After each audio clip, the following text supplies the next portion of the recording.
Hi besties, welcome back to my channel. I hope you all are having a wonderful morning, evening, or night whenever you are seeing this. That is a little hint that this is a timeless tarot for you guys today. I am talking a little bit quieter because my fiance and I are now in like a shared workspace situation, and I'm just a little bit more cognizant of my audio levels. So if I'm talking a bit quieter, why am I talking British? If I'm talking a bit quieter, that is why. So before we even get into this video, I gotta tell you guys might already know from the title of this video that this is a video about shadow work. I specifically am channeling the energy of like, shadows we may need to face, or shadows that are wanting to arise so that we can heal.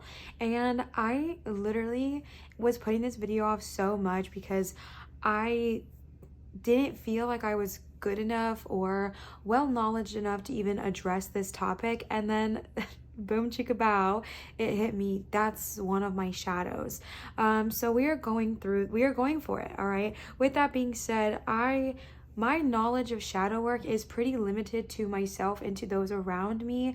I've only been practicing shadow work for about 6 months now, and those around me have just recently started as well. So I do know a bit about it from my own personal experience, but always, do your research, look up things and all that good jazz before embarking on shadow work. Don't just take my word for it. I am not an expert in teaching you guys about this, and I know shadow work can be hard sometimes. Things can arise, and I thankfully have my spirit coach to work me through that. But I just kind of wanted to say that before we even get started.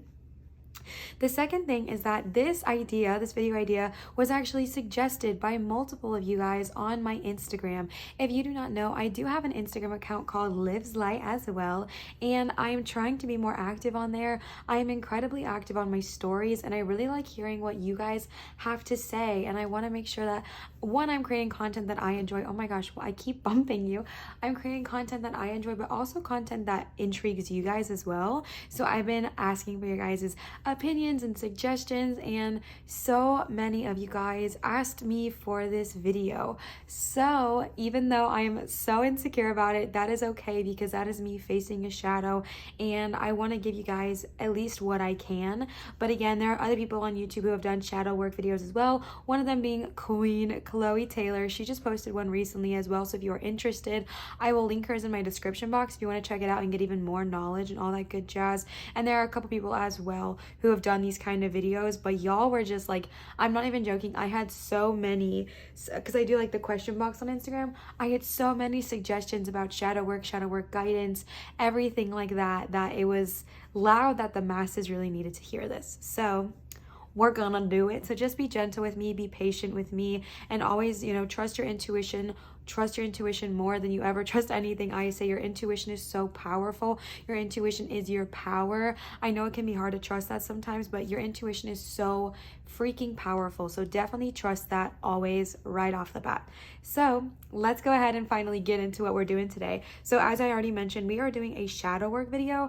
I am specifically channeling I did it in 3 categories. So category 1 in each pile. The first question is shadows that need to be addressed. Then I asked for shadow work guidance from our oracle cards. And then I have a little surprise for you guys at the end that I'm nervous about but excited about. So if you are new to tarot pick cards, this is going, did I already say this is a tarot pick card? Hello, it is. This is going to be a timeless tarot, meaning whenever you are stumbling upon this, whether it is the day I am posting it, which is September 3rd, I believe, which is also my 3-year anniversary. So 3-3, it's a quite exciting time.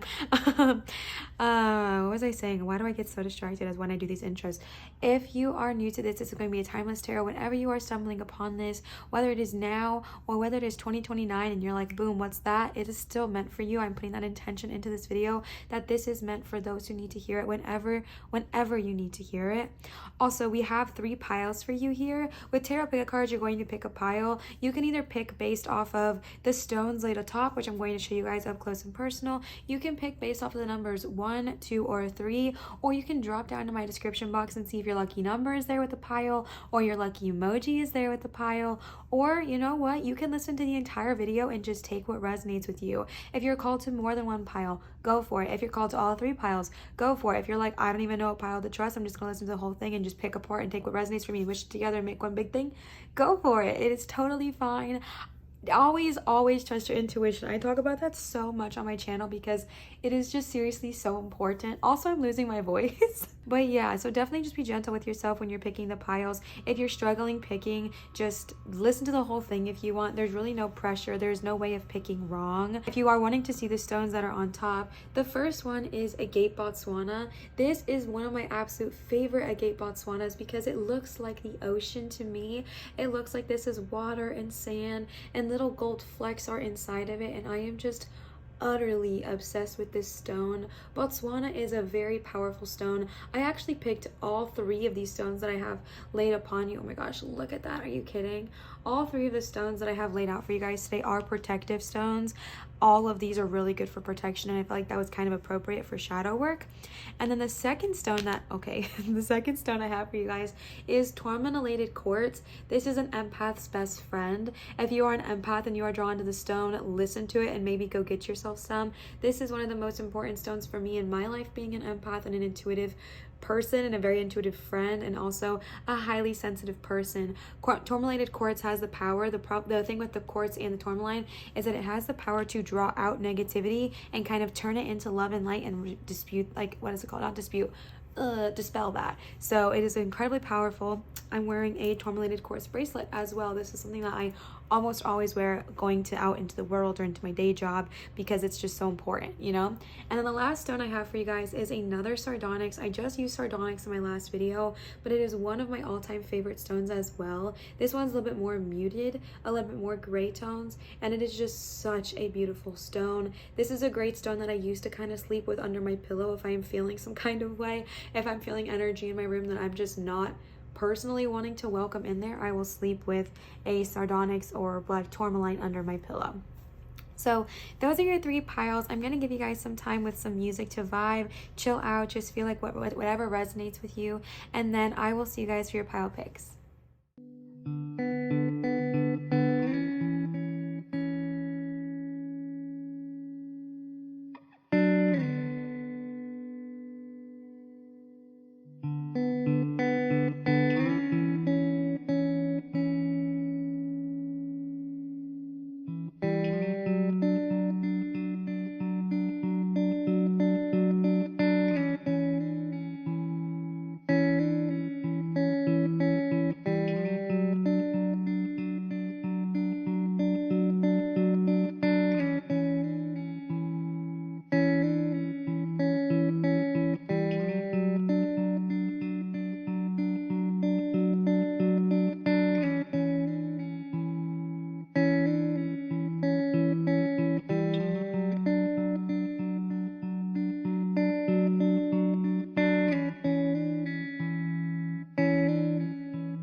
Alright, pile number 1. You guys chose the beautiful Agate Botswana stone. I have always been so drawn to Agate Botswana, and I never really knew why, but it is such a gorgeous stone. I really hope you guys, I don't know how close I'm holding this to the camera, but I really hope you guys can see the gold flecks that are in there. Oh my Lanta, it is so stunning. I'm obsessed. Agate Botswana is one of my favorite stones. Agate Botswana is also an incredibly powerful protective and healing stone. Agate Botswana is specifically, it has like a very interesting property to help overcome either smoking or a smoking habit, or if you work with fire a lot, like if you work as a firefighter or something like that, it is incredibly powerful to help heal and recover any sort of smoke trauma, I guess you could say. So I think that that's a really interesting fact about Agate Botswana. So I pulled some tarot cards for you guys and also some oracle, which we'll get into afterwards. And then of course I told you guys I have a surprise for you, and I do. So that will come at the end of our video today. So without further ado, let's just jump on into it. Again, we are channeling the energy of, in this pile specifically, shadows that need to be addressed. So starting right off the bat, you guys got 5 of Wands. Nine of Swords, Temperance, balance, bestie, Ace of Pentacles, the Fool, and Death. All right, there's a lot happening here. So starting right off the bat, if you are not, I feel like I say that a lot, starting right off the bat. I don't know why I say that so much. Yep, I was about to say it again. Starting off, we have quite a few majors here. If you are not familiar with tarot, there are two different, I guess, categories in tarot. We have the major arcana, and then we have the minor arcana. It basically is exactly like it sounds. There are major arcana, these three here, which we'll get into, which are kind of things that are more, I guess you could say, definitive. In my personal opinion, when I read, I like to see majors as Source has like a super heavy hand in this situation. It's more of like a listen, bestie, this is what's going on. Whereas the minors, which we'll get into, are more of like, you know, it's like things that can be easily altered by our mood, the things that we say, the things that we do, just our kind of energy. But again, I do believe in the power of free will, so take it however you will. I just believe that majors, in my opinion, are like things that are heavy-handed by Source.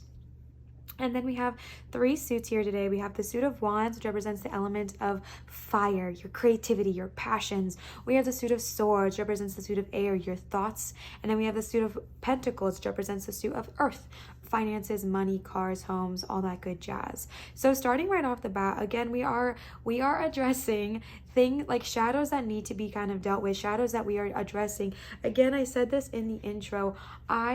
What I know from shadow work is my own personal experience and what I've helped those closest to me go through. And so if you are not familiar with shadow work, I've seen so many amazing videos here on YouTube by awesome content creators who kind of go and do like a quick course on it. I'm going to link all of that down below so that you guys can just kind of, if you want a quick refresher on shadow work, if you're not familiar with it, you guys can go check out some of their videos as well. And always do your own research before trying something as well, because shadow work can be hard. Shadow work addresses things in us that are really hard to deal with, honestly. And you always come out better, you always come out on top, but sometimes when you're in it, you're like, this is the worst, right? And so we are addressing in this energy of this reading, you know, what shadows are lying beneath the surface, what shadows need to be addressed. And you guys have a pretty strong energy here. And it's funny that you guys got the balance card, because I'm a very big visual person. I see a lot of symbolism when I see these cards, and it's interesting because you got three cards that are pretty dark in color scheme, and then you got three cards that are pretty bright and light and colorful in color scheme. And I feel like the energy I'm getting just right off the bat is balance, and I just think that is so funny that you guys got temperance as well. So right off the bat, one of the energies I'm getting straight away from this reading is that maybe one of your shadows, maybe one of the things that you might struggle with is the fear of change or resistance to change. Both the Fool and the Death card, and really the Ace of Pentacles, are all about change. Change is coming, new things are happening, and it's kind of like, you know, when you are very, very comfortable in your current position, even if it's not serving you, I'm getting this energy that someone might just be afraid of shifting. You might be afraid of changing, you might be afraid of growing, and there could be a lot that goes into that. It could be a fear of growing because you understand that when you grow, sometimes you have to let go of the things that are holding you down, and that can be really emotional for some of us. We don't always want to let go of what's holding us back. We just want to grow without having to let go, but that doesn't always work that way, which we're going to tap into. But I just feel like right away the energy I'm getting is just kind of like this resistance to change. But starting right off the bat with the Five of Wands here, the Five of Wands are again about creativity and passions and things that drive you. And I feel like one of your shadows is, so it's really, really interesting because this is an image of a bunch of kind of friends fighting and you having to stand your ground, but a very specific message I am getting. And when I say specific, I've talked about this before in readings, I am not saying that it is like only for one person, but what I am saying is that I am specifically getting a message of one particular energy. Now that energy could be for multiple people, but it's just the energy I am receiving, and that these wands, this conflict, this needing to stand your ground is actually internal. And I believe it could be external as well, because it is like the need to kind of like fight and stand your ground. But I'm just feeling like you have like this internal battle within yourself, this inner conflict that is just like, I want to go, I want to change, I want to move. And then the other half of you is like, no, either you can't, or you don't deserve to, or you're stuck, or what makes you think you could go beyond the other side, what makes you think you could change. Because I'm getting the feeling that this is kind of the energy we've been in, and this is the energy that half of you craves, but that you're still stuck in this energy of either working a job you're not satisfied in, doing something you don't love to do, in a relationship that doesn't serve you, and you're just trying to like stand your ground, even if it's with yourself. And one of your shadows might be, and again, shadows are things like, I feel so, I honestly, I talked about this in the intro, I feel so anxious talking about this topic because I feel like I don't know enough to educate, and I'm not trying to educate, I'm just trying to give guidance, and I hope you guys receive that. But shadows are things that are kind, in my personal knowing, obviously, if you guys want to kindly educate me, I'm never upset about that. You guys can gently tell me in the comments. I love to learn as well. But to me, what I've learned from shadow work is that shadows are things that are so hidden in our subconscious that we don't even always realize that they're there, and they just kind of affect our day-to-day life. They are kind of things that are, you know, affecting the way we talk to people, affecting the way we talk to ourselves, affecting the way we work, affecting where we work, affecting the way we go about our day-to-day life, but we don't even really see them because they're the parts of ourselves that are so hidden that we don't even acknowledge them within ourselves, much less to anybody else. And so when we do shadow work brings out these shadows. Oh, it's my fiance. Shadow work brings out these shadows, these things, these burdens, these baggages, these things that we've been holding on to for years that have been forming different aspects of who we are. And then we see them, we address them, we face them, and then we move on and let them kind of go. We face them and we tell them they don't have any power here, and then we gain strength from that. And one of the energies I'm getting, whether this is external, whether this is internal, is that you just kind of feel the need to constantly defend yourself. But my question to you is, where does that come from? Why do you feel the need to constantly defend yourself? Why do you feel like you're always having to fight off everybody? Why do you feel like you have to, you know, I have to stay in my position? Like if someone says something to you, why do you feel like you immediately have to go there? Why do you feel like you immediately have to say, no, it's fine, I am? Like, you know, those people, and this is not a bad thing at all, but the people that are, whenever you talk to them, it's just like they need to constantly defend themselves. And every time I meet people like that, I just hurt, and my heart hurts for them because I wonder who made them feel like what they were saying was not enough before they had to defend their position. And that breaks me, and I really, really feel that. And if that is something that you are dealing with, a shadow I'm getting is just asking yourself, why do I feel that way? Why do I feel like I have to defend myself constantly, even if no one is saying anything against me? Even if I'm just talking to my best friend or my lover or my parents or my dog or whatever, I don't know. But no matter who I'm talking to, why do I feel this need to constantly be on the defensive? And you know, sometimes we go through cycles of that. I personally, like for the longest time until I started doing shadow work, was like that, and I didn't even realize that. In my opinion, everyone else was just rude all the time. But to be honest, what it was is that I was constantly having to defend my position. Someone would say something to me like, oh my gosh, why can't I even think of any example? Oh, you're gonna put your pumpkin there, and like maybe what they meant was, oh, you're gonna put your pumpkin there, I love it, it's so cute. But I would interrupt them before they even got to say something, and I'd be like, yeah, do you have a problem with that? Like, I love my pumpkins. And I would just have to like immediately go into my defensive position. That was the worst example I could have probably ever given, but I hope that you guys get what I'm trying to say. And I'm going to ask you questions during this, and you obviously don't have to answer them to me, you don't even have to answer them to yourself. But the reason I'm doing that is because that is what I'm called to do, to kind of make you think about what your shadows are, because I cannot address your shadows for you. That is something that is so personal, so raw, and so real to yourself that really only you can do that. What I hope to do though is ask you questions that make you think. Ask you questions that make you think to yourself, oh shoot, okay, yeah, I didn't even realize I was doing that. Why am I doing that? And one of those being, why do I feel the need to be on the defensive? Just ask yourself that. Ask yourself internally, or don't, but if you're called to, ask yourself internally, why do I feel the need to defend myself? And you will be surprised. It might stem from someone in a childhood always discrediting you. Maybe it was a parent, maybe it was a sibling, maybe it was a friend, maybe it was a teacher, constantly trying to remind you that you're not worth it. And that shadow work brings these up, and it's like, oh my God, I did not even realize that I've been dragging that trauma from childhood or adulthood it into my life, and it has been affecting the way I work, the way I live, my relationships, etc. And so that is a shadow I'm immediately feeling like you might want to just think about and look into. And again, don't be alarmed. This pile right now is simply just talking about shadows to be addressed. I pulled a bunch of guidance and loving affirmations afterwards. The reason I am just talking about this right now is because I specifically asked what shadows need to be brought up and need to be addressed.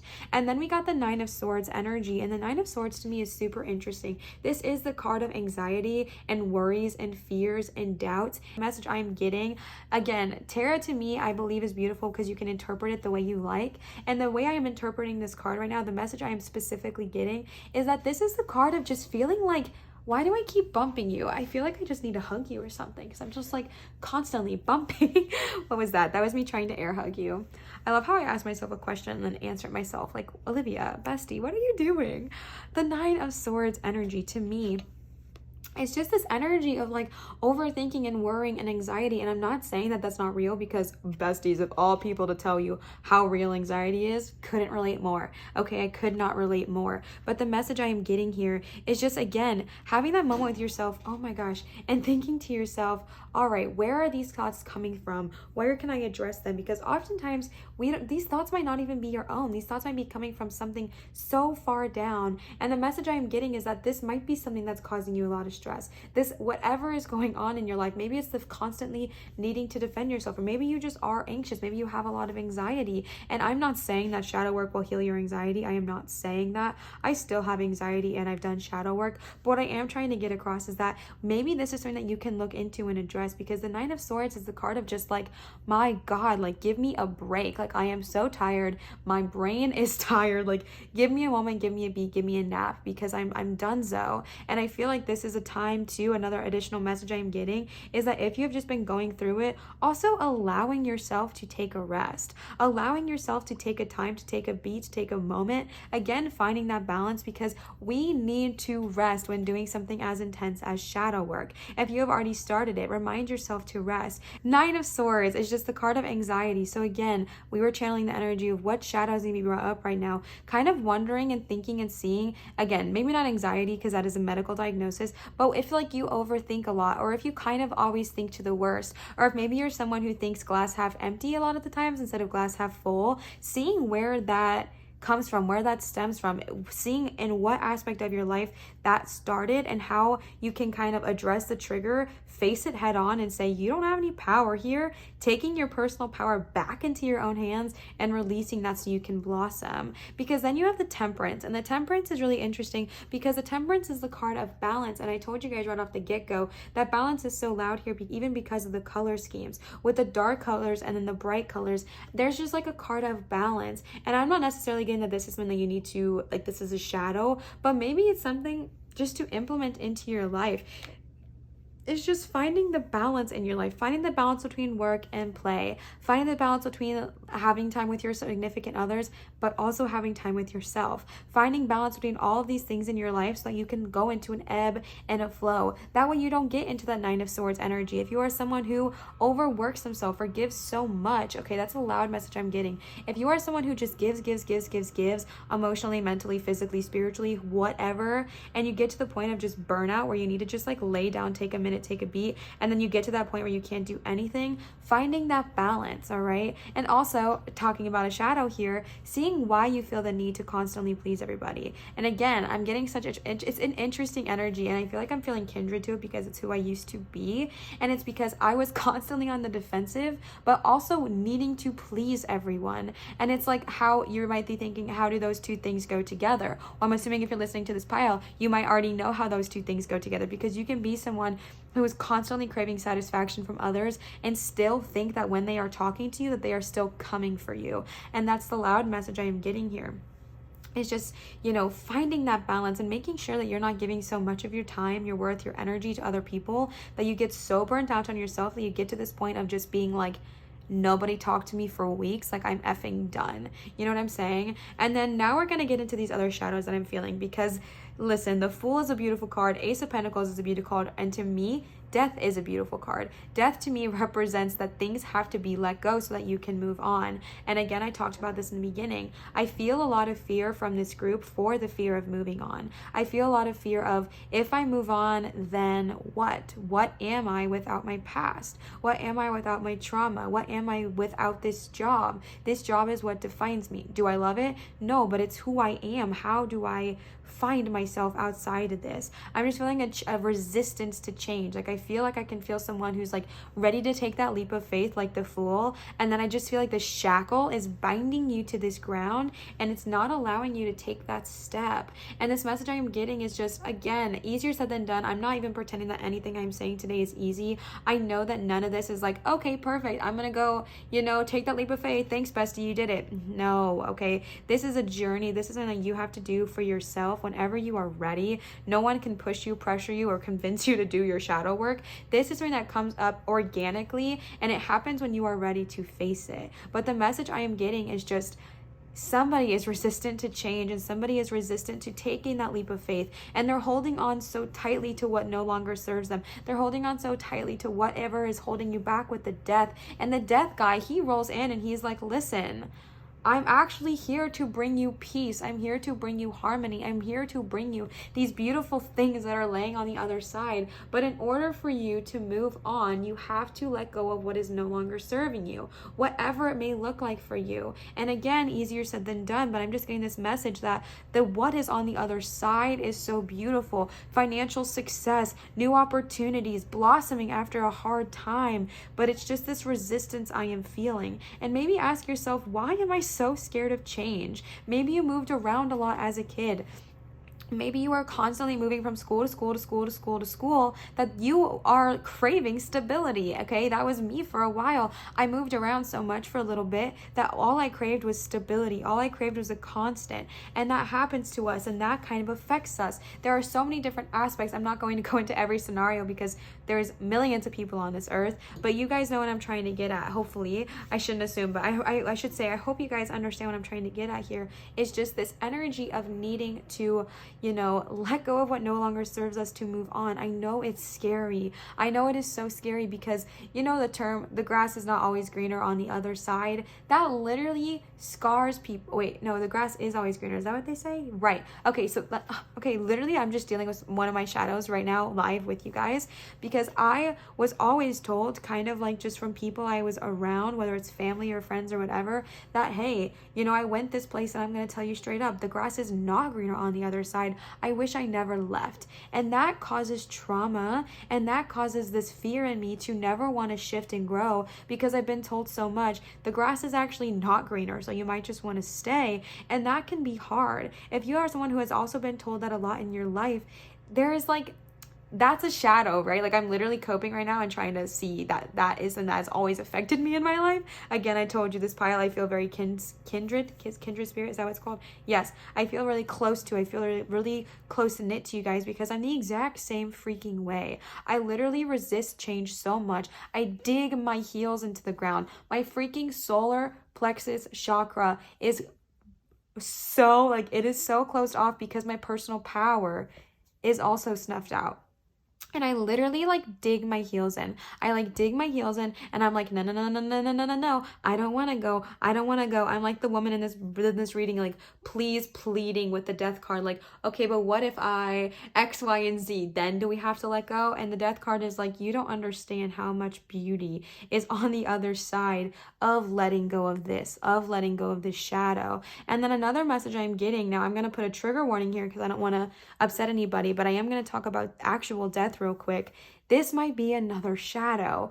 I never ever like to read the death card in tarot like it's actual death, because full disclosure, it is not about death. If you get this in a reading and you're scared, no one is dying. It's nothing like that. However, something I am getting personally, a personal message I am getting, is that sometimes as humans, we can have a fear of death. Maybe it's a fear of dying personally. Maybe it's a fear of other people in your life dying. I am a helicopter daughter, I like to call myself, because I have such a fear of other people dying in my life that I've kept my circle super, super small, because I always thought, and again, the reason I'm pulling like so much my own experience into this is because that's what I know. So that's what I'm trying to show you guys.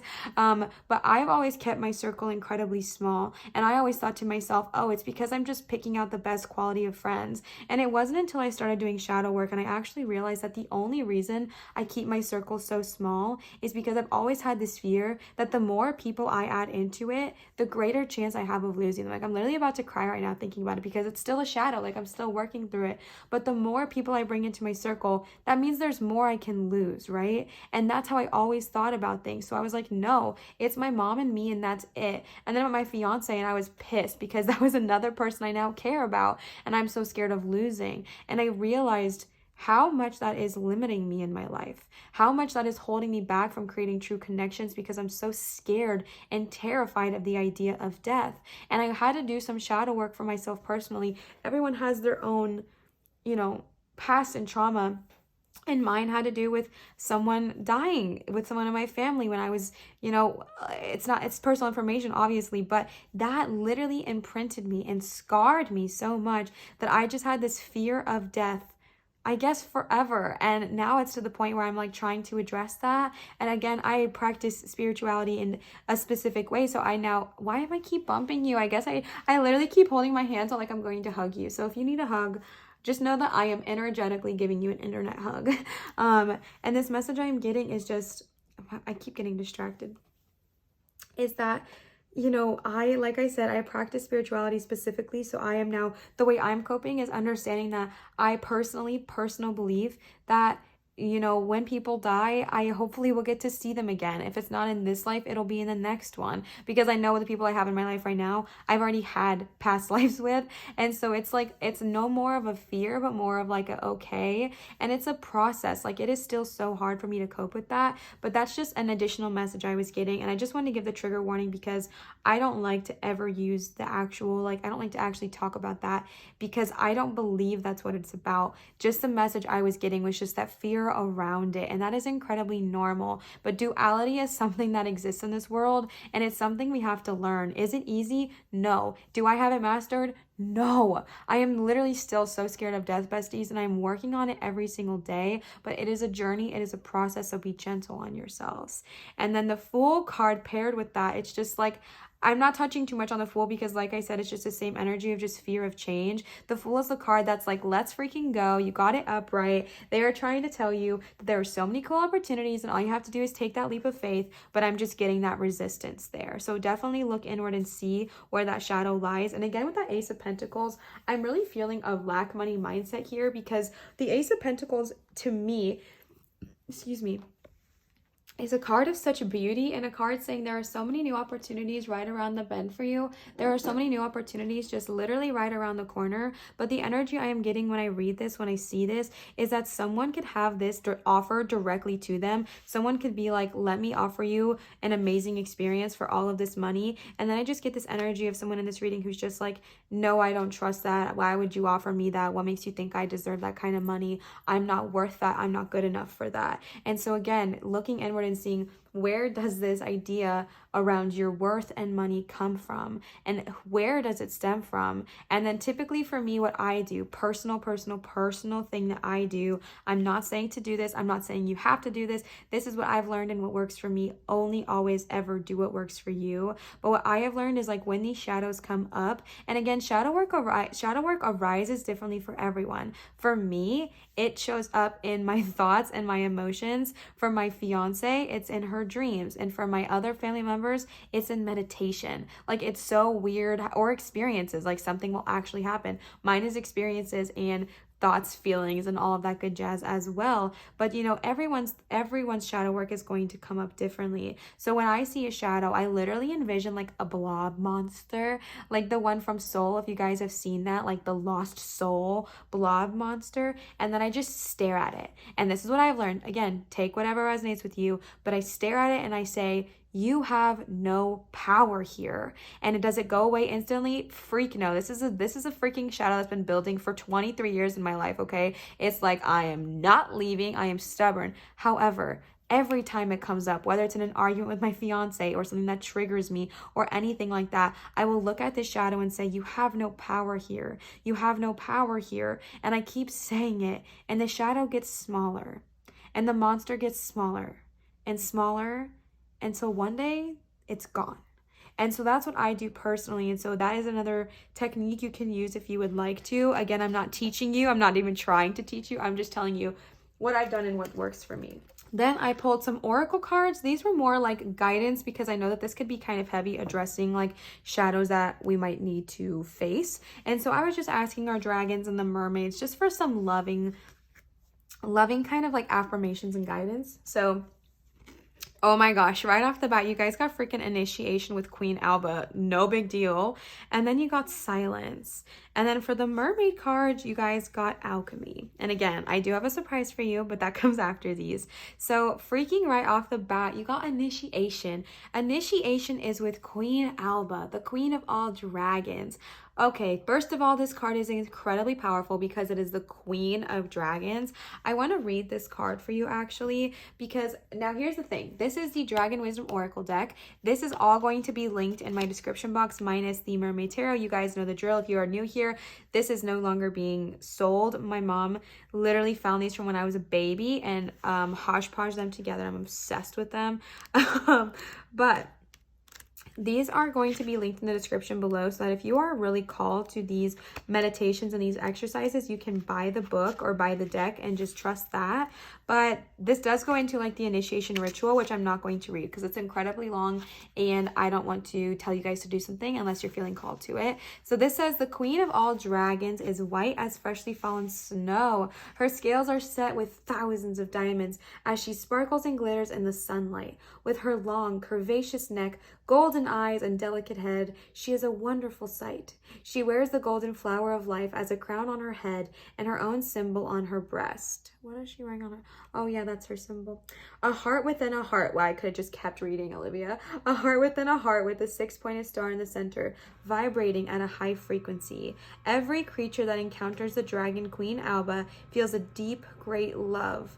A love that we humans here on earth have forgotten, and yet it has not been lost. The dragons are bringing it back for us.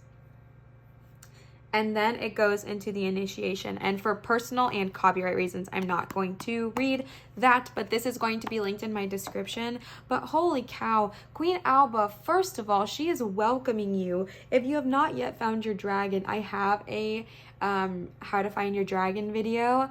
How to Meet Your Dragon. Isn't that a movie? How to Train a Dragon. How to Train a Dragon. How to Meet Your Dragon video. I will link that as well in my description if you are interested. But Queen Alba is reminding you of this frequency of love.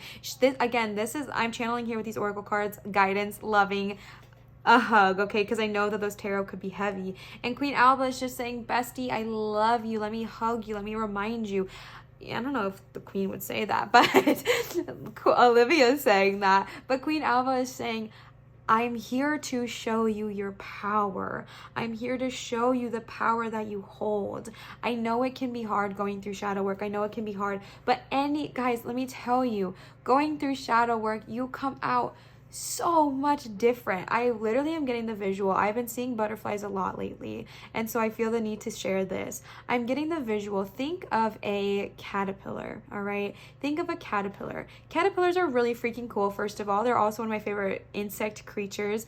But caterpillars are worm-like bugs, okay? They're critters, I guess, if you will, and they just kind of crawl around, and they're kind of struggling. I'm assuming it's way easier to fly than it is to crawl. Maybe that's a poor assumption, but what I'm getting is, you're kind of going through the shadow work moment. You're kind of like having to crawl, to move, to work, to get to where you want to go. And then shadow work is like going in the chrysalis. Is that the right word? Going in the cocoon and just kind of turning into goo. And then you're going through the hard work. You're literally deconstructing all of this stuff you'd already known. You're letting go of what no longer serves you. You're literally saying goodbye to what you used to be. You're letting go of that. You are saying, okay, that caterpillar lifestyle, it served me for a season. Thank you for serving me when you did. However, I am ready to turn into goo. and become my highest self, become a higher vibration. And what I'm getting with the initiation is that is literally the card I'm getting, where they're telling you it's time. It's time to start that, because think of shadow work as the goo stage, where you're literally kind of going through the hard work, the weird work, the uncomfortable work, the literally deconstructing what you once were to build the beautiful thing you are about to be. And then once you get out of shadow work, you bloom and you turn into this amazing, wonderful, powerful, different creature, like a butterfly. How even? And I just feel like it's such a different creature. It's a completely different animal. And I think we just see butterflies going about our day to day, and we kind of forget the cycle of life they go through and how insane it is that they deconstruct. They literally lose their old body to turn into something different, to turn into something more better, not better, that's rude to all caterpillars, but just more powerful. They have a different strength about them. And I just find that so incredibly beautiful. It's making me emotional. And so if that resonated with you as poorly as I described it, take that how you will. I believe the reason you got the initiation card is because Queen Alba is saying, you're ready. I know it's scary. I know it's hard. I know no one is saying shadow work is easy. But Queen Alba is trying to tell you, you're ready. You've got this. Now is the time. And then you got silence. Silence represents taking some time away, whether it is from social media. I feel like I've been pulling this card a lot lately, and I kind of feel like they're trying to talk to me subconsciously, because silence is about literally taking time away, whether it is from social media, whether it is from, certain people that no longer serve us, whatever it is, whether it is from, certain aspects of yourself, just taking time away in silence to heal, recover, and recuperate. Because again, shadow work can be hard. We can get into that anxiety. We can get into that overthinking. We can get back into those aspects of ourselves. And the thing with shadow work is that it brings it up, right? So these are things that have been so shoved down in our subconscious. And then now we're like, pop, here we are, haha. And it's like, now we have to deal with them, right? And so allowing yourself to rest during that period, one of my shadows was social media. And so if you are someone who is constantly kind of picking apart other people on social media and comparing yourselves to them, comparing yourselves to what other people are doing, comparing yourselves to other people's, work ethic or how they're living or what they look like, maybe taking some time off of social media as well and seeing where does that stem from, right? Like all of this stems from something. All of these things, all of these triggers in our life, they come from somewhere. It's just about finding out where they come from, facing that shadow and telling it has no power here. So just spending time alone going through this work, spending time alone, spending time in quietness, even if it's not alone, even if you're like, I don't want to be alone, I want to be with people. Same, bestie. Literally me, I'm obsessed with at least one person in my life, and I like being around people, right? Like I like being around my fiance all the time. I'm a needy thing, and so I like being around them, and that's totally fine. But when you are around them, allowing yourself to have that quiet time, reading books, taking a long bath, going on walks, doing the things that serve you, doing the things that bring you into alignment, and giving yourself that time and that serenity away from the day-to-day life, away from the stress that you may feel, so that you can bloom. Again, because think of the caterpillar and the chrysalis. I think that's the wrong word. Think of the caterpillar and the cocoon. They're not talking to anybody. They are quiet, they are silenced, they are working, and they are growing. And then boom, out comes the butterfly. The last card you guys got for here, again, I have a surprise, don't leave yet, is alchemy. You have the Midas touch right now, and every project you begin turns to gold. I mean, did you get a better confirmation that now's the time to start shadow work? If you haven't yet, bestie, you got initiated. Oh no. You got initiated by Queen Alba. Queen Alba is literally saying, it's time, let's go do it. And then alchemy is telling you this project, this goal, this journey of shadow work, it's going to be beneficial for you. Every project you touch turns to gold. Shadow work's like a project, bestie, okay? I'm just being super honest with you. So yes, okay, so now I have a little surprise for you. So I actually picked, oh my gosh, could you see those the entire time? Oh no, just a shadow of them? Okay. I picked some stuff for you guys. So I got these a while ago, probably 4 or 5 months ago, and I've just been really nervous to use them because I don't know a ton about them. They didn't come with a guidebook, so I'm just going off of what I've learned and like looking it up on Pinterest and all that good jazz, or looking it up online. But I thought what better time to showcase or debut one of my new divination tools, and that would be runes.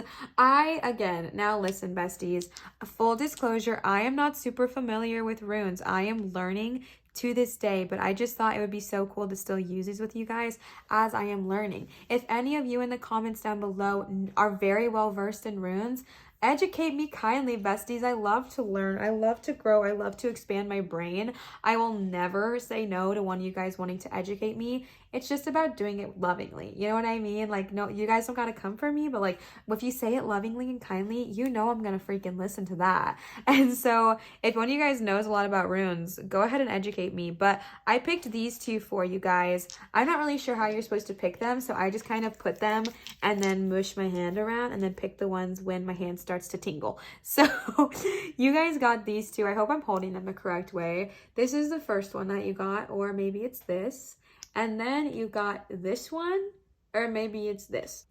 So I'm going to look those up for you guys real quick, and then I will be right back because I want to read you guys the full meaning and definition of them. Okay, y'all, so I'm literally pulling this straight from Pinterest because my thing did not come with a guidebook. If you get runes, maybe try to find one with a guidebook. I thought mine came with one, but I was obsessed because these are rose quartz runes.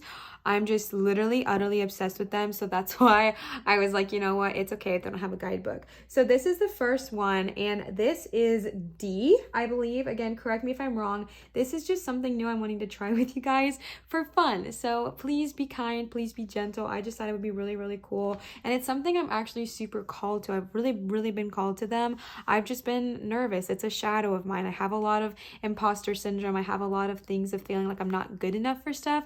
And so this is literally one of my shadows, and this reading is pushing me so far out of my comfort zone. So I figured what better time than to use something I'm insecure about. Like, come on, push yourselves out there, all right? You got this. So this is D. This represents, again, if I'm saying this wrong, I'm sorry, Dagas, D-A-G-A-Z, or Dagas, day, dawn, breakthrough, and awareness. Oh my gosh, besties, that is beautiful. You're kidding me. Why is this making me emotional?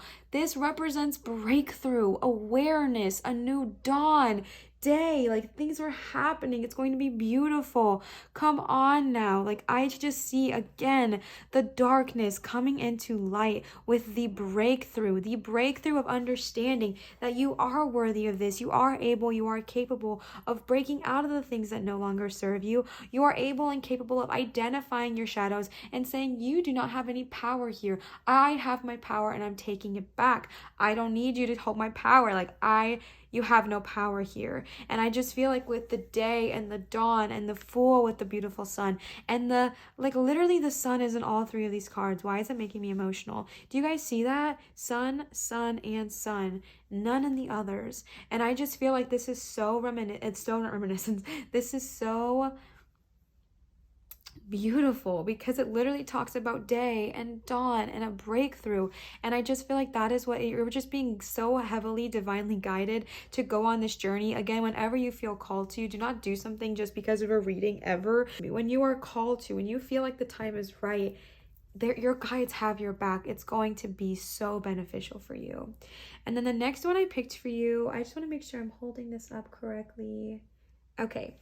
The next one I'm holding up for you, ironically, it looks like a Z, but it is actually a Y. This is Ihwaz, E-I-H-W-A-Z. This talks about stability, strength, reliability, and enlightenment. Wow. Okay, actually, I'm doubting myself because there is two. These look the same. Oh, no, they don't. Yeah, okay, that's the right one. Sorry, besties. Like I said, we are learning. I'm not coming on here pretending to be an expert. Y'all know how I roll. U-tree, stability, strength, reliability, and enlightenment. All right, besties, let's embrace that energy. Let's embrace the energy of enlightenment. Let's embrace the energy of growth, of stability. of strength, of enlightenment. Let's awaken that aspect of ourselves and welcome in the new, welcome in the growth, welcome in all of these beautiful things that are going to come from going through our shadow work. Besties, you guys have got this. Thank you for letting me experience this with you guys. This was honestly really hard for me because of my shadows, but I knew this was something I still needed to do. I really hope this resonated. I hope this made you think a little bit. And if you are called to shadow work, definitely experience it. Definitely dive into it when you are ready, and doing so in a way where you feel like you are comfortable doing so. And again, just thinking, when you feel ready, come back to this video and listen to the things that I kind of maybe triggered or talked upon to see if those are things that you are ready to dive into. And then these are just guidance. The runes, the cards, and the oracle cards, those are just meant to be loving affirmations and guidance to kind of give you some encouragement to go through this, and kind of encouragement of what's to come on the other side. You guys are so amazing. I love you so much. I hope you have a beautiful morning, evening, night, whenever you are seeing this, and I hope this provided you some kind of comfort. I love you guys so much. Thank you again for all of your support on my channel. I really feel it. I know sometimes it can be like you're talking to something in a box on the screen, but it is a person here, and I do feel all of the love and support that you guys have been giving me. I adore you. As a reminder, I am accepting private readings at www.marinatarot.com if you want to book there. My availability has officially changed quite a bit, as tomorrow, actually, when I'm filming this, to the September 2nd is my last day at my day job. So hooray, hooray. I'm pursuing this full time, and I'm tackling that shadow, and I'm really taking my dreams and my goals and my life seriously and living it the way I want. So September is going to be a big month. There are a ton of changes coming, not necessarily to this channel, but just like with me in general. Like, I want to do like more live streams with you guys and just find ways to interact with you. But if you are wanting to book a private reading, that is a great place to do so. I think that's all of my updates. All of my links will be down below. My Venmo if you're feeling generous and want a tip, or my Amazon wish list if you're wanting to do anything like that as well. And also all of my socials, like my Instagram, all that good jazz. And I just appreciate you. I hope you guys know how supported you are. I hope you guys know how loved you are and how amazing you are. I hope you have a wonderful evening, morning, day, whenever you are watching this. Always remember to show others love, show your light, and shine so bright. I adore you. Have a beautiful, beautiful, beautiful time. Pile number 1. Bye, besties. All right, pile number 2. You guys chose the tourmalated. Okay, I don't know. Oh my gosh, I'm really losing my voice now. I don't know if it's tourmalated or tourmalated. So it's tourmaline in quartz. So I feel like really however you want to say it. I say tourmalated, but maybe that's super goofy. But you guys chose this stone. Tourmalated quartz is so beautiful and such a powerful healer stone because it actually has the ability to remove negative energy from you, your inner circle, or the people you come in contact with, and then turn it into quartz, which is like this clear, powerful, beautiful energy. It's like a dispelling stone, but also the ability to see the negativity, turn it into love and light, and then put that back out into the universe. So if you are an empath, a highly sensitive person, or just someone that really is like intuitive and takes on a lot of people's emotions, tourmalated or tourmalated quartz is an OG for sure. I have it in bracelet format as well because I simply need it. So I picked some tarot cards for you guys today, and then we have some oracle cards. So just so you guys know the way I'm doing this, the tarot cards have the energy of shadows that we might need to address, or shadows that may have gone unseen. And then the oracle cards, I was just feeling like, sometimes talking about shadows can be really heavy. It can weigh heavily on our hearts. So then with the oracles, I actually set the intention that I'm asking for loving guidance and support from our dragon friends and our mermaid friends, just to get some loving affirmations after. And then I have a surprise for you guys. If you already watched pile 1, then you know what the surprise is, but I'm not spoiling it. Okay, so don't spoil it for you guys too. But if you already have seen it, no worries. But I do have a little fun surprise for you guys at the end, so definitely stay tuned if you are interested. I feel like I'm overhyping it, but that's okay. Starting right off the bat, we are starting with the tarot. And remember, I am just channeling the energy of shadows that need to be addressed, or, what shadows are we needing to kind of talk about here. So starting right off the bat, we have the 3 of Pentacles, reversed, sorry, 5 of Swords, Six of Swords reversed. Eight of Wands. Ooh, I love that card. The World reversed. Two of Wands. And 10 of Wands. So starting right off the bat, you guys got, okay, wait, I forgot to say, if you are not familiar with tarot, there are two different kinds of categories, I guess you could say, in the tarot cards. We have a major arcana and then we have a minor arcana. They sound very much like, I mean, they are very much like what they sound like. Major, which you only have one here, being the World. Major is kind of things that are more heavy-handed by source, things that are more like definitive, I guess you can say. And minors are more of the day-to-day things in our life. And then you have a couple of suits. We have the suit of Wands here, which represents fire, passions, passions, creativity. And then we have Pentacles, which represents earth, which is you know, finances, jobs, careers, that kind of path. And then we have Swords, which represent the suit of thoughts, which is just like, I mean, the suit of air, which is like our thoughts and our intellect. You do not have any cups. Actually, I don't think I've seen any cups so far in any of today's readings. We'll see for pile 3, but not yet. I don't think I've seen any. So starting right off the bat, before I even jump into it, the overall general message I'm getting right now is kind of the fear of commitment. We're going to talk about this more, but that is just like kind of the immediate vibe I'm getting from this pile of cards in particular. It's just like the fear of commitment. I talked about this a lot in pile 1, and okay, as you guys know, I don't feel super comfortable. Like, I'm not here to educate you on shadow work. I'm not here to try to convince you to do shadow work or anything like that. Again, I keep bumping my chin on this. I should move. If you are called to this video, I feel like you were called to it for a reason, however. And so if you are interested in shadow work, definitely do your own research. There are a bunch of other YouTube channels on here and YouTube videos that talk about the basics of shadow work, like Shadow Work 1-on-1, which are all going to be linked in my description. So that way, if you want to watch that first and get a basis of what shadow work is, and then come back and watch this, totally fine, totally cool, because I do not want to miseducate you guys. So I'm just going to be, and I'm not trying to educate you guys, I'm basically just trying to give you guys guidance. And so that is what I'm going to be doing, is giving you guys guidance. So what I'm going to be doing as well is asking you questions to make you think, asking you questions when I talk about certain things. And obviously you do not have to answer them with me, and you honestly don't even have to answer them with yourself, but it is an easy way to identify some shadows. And that is by, if I say something that kind of triggers you, I'm going to ask questions like, why? Where does that stem from? Where does that start? And that is kind of an easy way to track down a shadow, because they run pretty far and they're very, very sneaky. And so it's a good way to kind of track down a shadow, look at it head on, and then deal with it. So starting right off the bat, you got the Three of Pentacles reversed. The Three of Pentacles reversed talks about the fear of commitment. Also, guys, I was already losing my voice for in the intro, and now after doing already one reading, my voice is like kind of in a weird, I don't know, a weird audio tone. So bear with me if you're like, why does she sound squeaky? It's because I'm losing my voice. But the Three of Pentacles is such a beautiful card.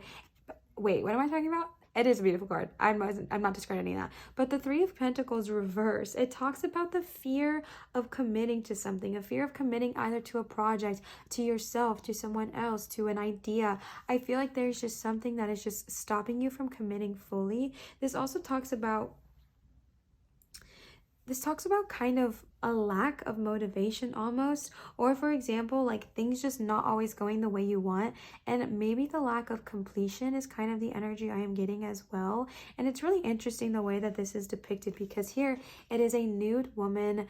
I love this deck, by the way. This is the Modern Witch Tarot, and I love it because they use all kinds of different bodies and all different kinds of colors on this deck and in these cards, and it is just so beautiful because there is so much inclusivity in them that it just makes my heart sing. But this is a beautiful woman in the nude and is being painted by an artist, and someone is like commissioning her for that work. She is being acknowledged for her work. She is modeling and she's getting paid to do so.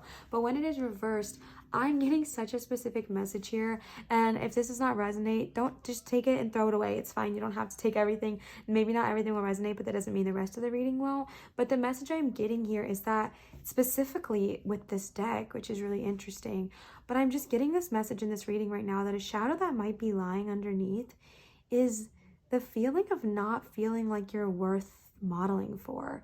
Maybe the feeling like you're not worth your time being paid. Maybe feeling like you're not worth your work, your effort, your talents, what you have to offer to the world. Maybe you feel like you don't have anything to offer to the world. Maybe you feel like, okay, that sounds good and great, but like, I don't know how to do that. I feel like there is just this energy where maybe you just feel like you're not quite deserving of the success that comes with the Three of Pentacles. And maybe the commitment is a commitment to yourself or a commitment to something. And maybe that commitment issue lies in the fear of not being good enough. Maybe the commitment issue lies in the fear of feeling like, you know, if you try something, maybe you'll fail. And that is a big thing with commitment, right? Like, okay, what if I commit to this and then I suck at it? What was worth that? Now people can, oh, did y'all hear that?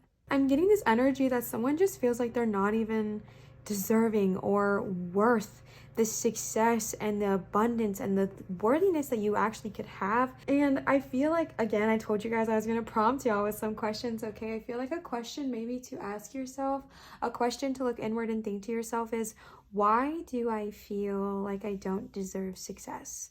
Why do I feel like I'm not the model of the ball? What? No. Why do I feel like I'm not the model of the paint? What is it called? A model. Yeah. Why do I feel like I'm not deserving to be a model? Why do I feel like I'm not deserving to be the center of attention? And that's just like a very specific message I'm getting. It's just someone that maybe feels like they don't deserve to be the center of attention. They don't deserve to have that energy. They don't deserve to have their time and to be the person that is getting, you know, drawn. I personally struggle with that. If you have body issues as well, where does that come from? Where does that stem from? And asking yourself those things. Now, I am going to tell you guys the way that I deal with my shadows personally. But listen, besties, I am not here to educate you guys. I'm not here to teach you guys because, again, I don't really feel like I'm qualified enough to do so. However, I have had my own personal experiences and experiences with my loved ones as well. So I'm going to tell you guys what I have done for me, but only ever do what resonates and what works for you. If this does not resonate with you, do not do it. Do not take it. It is literally no big deal. Definitely do your own research. And like I said, I will leave all of those videos that I could find down below of ones that I feel like are credible in the description box down below so you can watch and learn as well. But one of the ways that I deal with shadows is that, so again, as a reminder, oh my gosh, squirrel, right? As a reminder, shadows come up differently for everybody. For me personally, shadows come up through experiences or knowings or just basically emotions and triggers. Like something will trigger me with somebody and then I realize, oh, that's a shadow. Sometimes, like my fiance, her shadows come up in her dream state. Every single one of them, that is when they are triggered. And then I have other people in my life who their shadows come up during meditations. And so if you feel like you're not seeing a shadow and you're putting all this work in, you're like, gah, I must not be doing it right. Be gentle on yourself. I did not even know my shadows were coming up until I called my spirit teacher and I just was like an emotional wreck. And she was like, girl, your shadows are coming up. And I was like, no, right? Like I was so pissed about it because I didn't really want to do the work, but I knew I needed to. I did want to do it. But it's like, you know, when you want to do something, but you don't like, you know, like when you haven't worked out for a long time and like you want to work out because you know it's good for you and you know you'll feel better afterwards, but you don't because also it's like work. That's how I was feeling. So how I deal with my shadows, this is the one way that I have learned. Definitely trust your intuition and do what works for you. But for me personally, my shadows kind of come up and they look like blob monsters. I am a very visual person. My imagination is very vivid. And so I like to use visualization. So I will see something that triggers me. Say my fiance and I are having a discussion and all of a sudden I am triggered. Instead of just saying, hey, you're triggering me, I need you to stop doing that, I actually instead flip the script and I say, hey, I'm being triggered. I need to go fix that because I identify now that if I am being triggered, it's actually no fault of my fiance and it's actually something that's been, or not just my fiance, that's just an example I'm using, but like my mom, my friends, my coworkers, my boss, whoever, myself, I'm realizing that those triggers are things that are shadows that have yet to be dealt with, and that is why they are still affecting me. So I go and I take my time by myself. It's not easy. Sometimes I still sit in it's a trigger moment, but oh my God, I feel like they always come for pile two. Actually, I was probably yawning in pile one too, but I like take some time to myself and then I sit there and I'm triggered by something. Let's say for me, I have a lot of triggers with like my past and my ex or something, and so I am triggered because I felt unsupported. And maybe my fiance was being supportive, but I felt unsupported in a specific word or phrasing that they said, and I have to go figure out why that bothered me so much. So I go by myself and I go into the room and I literally sit there and visualize and I kind of think like, where is this coming from? I literally do soul searching and I'm like, why does this piss me off so much? And then I'll even be surprised because I'm like, oh, it's probably because my ex. And then I dig deeper and I'm like, well, why did it bother me when he did that? And then I dig deeper. And it often stems from something from childhood or something from a long time ago for me personally that has yet to be dealt with. So it keeps showing up in relationships and gets worse. You know what I mean? And so then I envision a blob monster because again, I'm a very visual person. So you can envision whatever you want, or you don't have to envision jack squat. But I personally like to, it kind of looks like the blob monster from Soul. If you guys have seen the movie Soul, the lost soul, that's kind of what I envision. And then I just stare it down in my brain or in my head and I say aggressively, you have no power here. Aggressive is the wrong word. Assertively, I say, you have no power here. You have no power here. Does he go away immediately? I don't know why I just identified him as a he. That's a shadow, bro. Not even joking. Does it go away immediately? No. Does it become easier immediately? No. But over time, even if it's the next day, it comes up again and I say, you have no power here. I consistently tell every time the shadow comes up, every time this trigger comes up, I look him in the face. Oh my gosh, I keep calling him a he. Oh shoot, I've got some work to do, guys. Okay, I'm not even lying. I look them in the face and I say, you have no power here, consistently and repetitively every time it comes up. And then suddenly it becomes smaller and smaller and smaller and smaller and smaller and smaller. And then the shadow's gone. And I realize that those things don't trigger me anymore. And I realize that I can have conversations about things that I used to never be able to have conversations about because those triggers are gone. Now, this does not happen over a day. This does not happen overnight. Be gentle with yourself. Be easy with yourself. But I just wanted to give you guys a way that I also deal with my shadows in case you were interested, because I felt like, I don't know, I feel like I should tell you guys at least something. So then you got the 5. Anyways, yeah. So the Three of Pentacles, fear of commitment might be a shadow, looking inward and saying, why am I scared of committing? Why am I scared of committing to a project, an idea, a person, whatever? Where does that fear lie? Where does that fear stem from? And then you got and again, also with the feeling of worth. And then you got the 5 of Swords, and the 5 of Swords represents just like conflict and bitterness. Did I mess up my camera? I'm bumping this so much today. I am so sorry. Thank you guys for being patient with me. I'm just like bumping all over the place.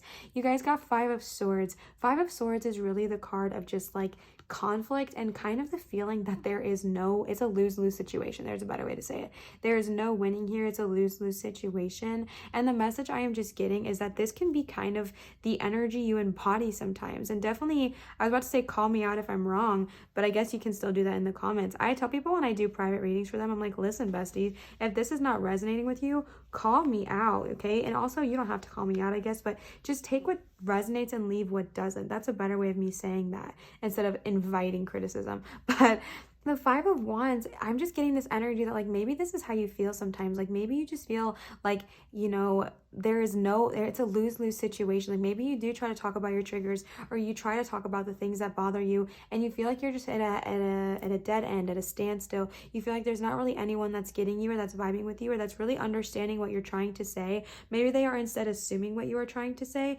and you're just kind of like pissed off about it, right? This just resembles like relationship conflicts, family conflicts, and just things and work and things just kind of being stressful because there's like, it literally is, it's just like a no-win situation. And so it's really advisable right now to just kind of step back. And the thing that I'm getting is that if you feel like you find yourself in this situation a lot where you're just like lose, like you feel like no matter what you say you can't win, if you feel like you're constantly in this situation, looking internal and seeing if this is really how it's happening, like people are actually treating you this way, or if it's more of like an inner thing where you're stemming from. An additional message I'm getting right now is that this might highly represent some family shadows, all right? Because this does represent like family distress, family conflicts, or relationship conflicts, and just feeling like there's a no-win situation. And if that triggers you, and I'm saying that, maybe looking inward and seeing why does this trigger you, and where does this stem from, and then again facing that shadow, right? Because the Five of Swords, like, I'm just getting this energy that maybe when you were really little, or maybe just growing up kind of your whole life, it didn't matter what you'd say. Like, maybe your mom was like, don't talk, and you'd be like, okay, and they'd be like, why'd you do that? And you answer, and they're like, I told you not to talk, kind of thing. It's like a lose-lose situation. You can't win. And I feel like if this was the energy you had a lot as a child, that you were just constantly walking on eggshells trying to appease your parents, or that you were constantly just trying to like shuffle a bunch of things to appease your parents, or just to keep the peace in the family. Maybe you had a little bit of a harder childhood, and maybe you felt like you were the peacemaker. Maybe you felt like you were the one that had to constantly make the peace, had to constantly be the one who balanced things. So instead of ever speaking up, you just kept your mouth quiet because you felt like it was a no-win situation. And then maybe you're finding yourself in that way in relationships now as an adult, right? Maybe you find yourself in those same predicaments. And I feel like, again, this is going inward and facing that shadow and saying, you have no power here. You don't control me anymore. I'm not that little boy, girl, they, them anymore. You do not control me. I am my own. And taking back that power for yourself.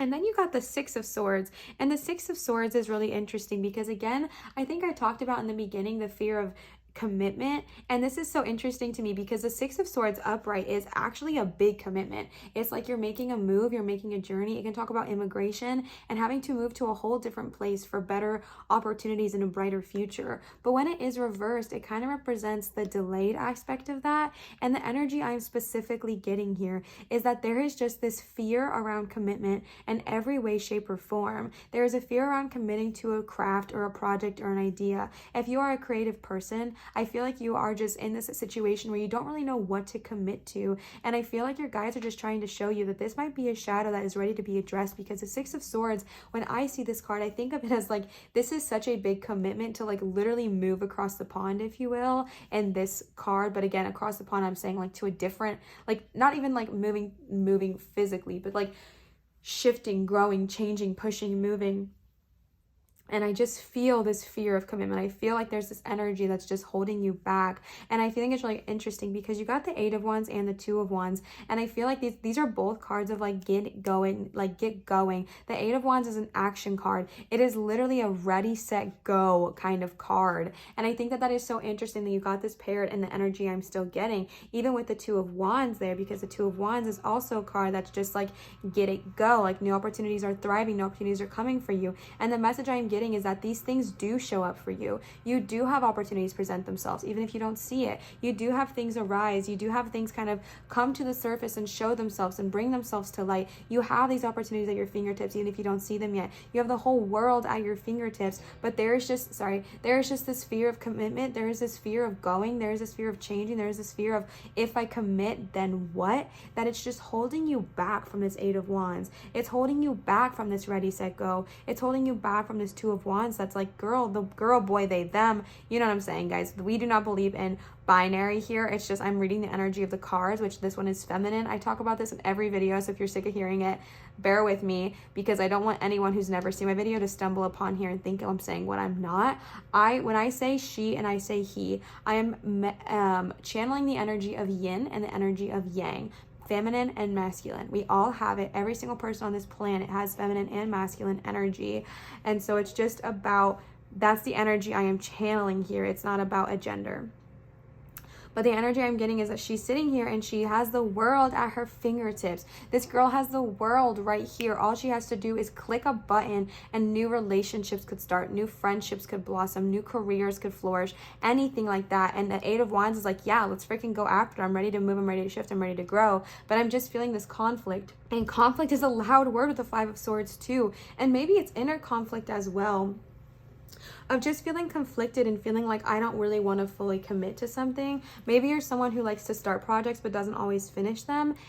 Same, bestie. And that is because there's a fear of commitment. Because if you commit to something, oftentimes you have to change, you have to shift, you have to grow. And we don't like doing that, right? That means that there are things that are going to change, things that are going to shift, and that makes things a little bit more uncomfortable. And so if you are relating to this, your guides are just trying to ask you to look inward and say, why am I so scared? And maybe scared is the wrong word. Why is change so adversive to me? Why am I so adversive to change, to shift, to grow, to commitment? Why am I scared of settling into a commitment, right? And I'm not, again, commitment can often be tied with relationships. If that is something that resonates with you, take that.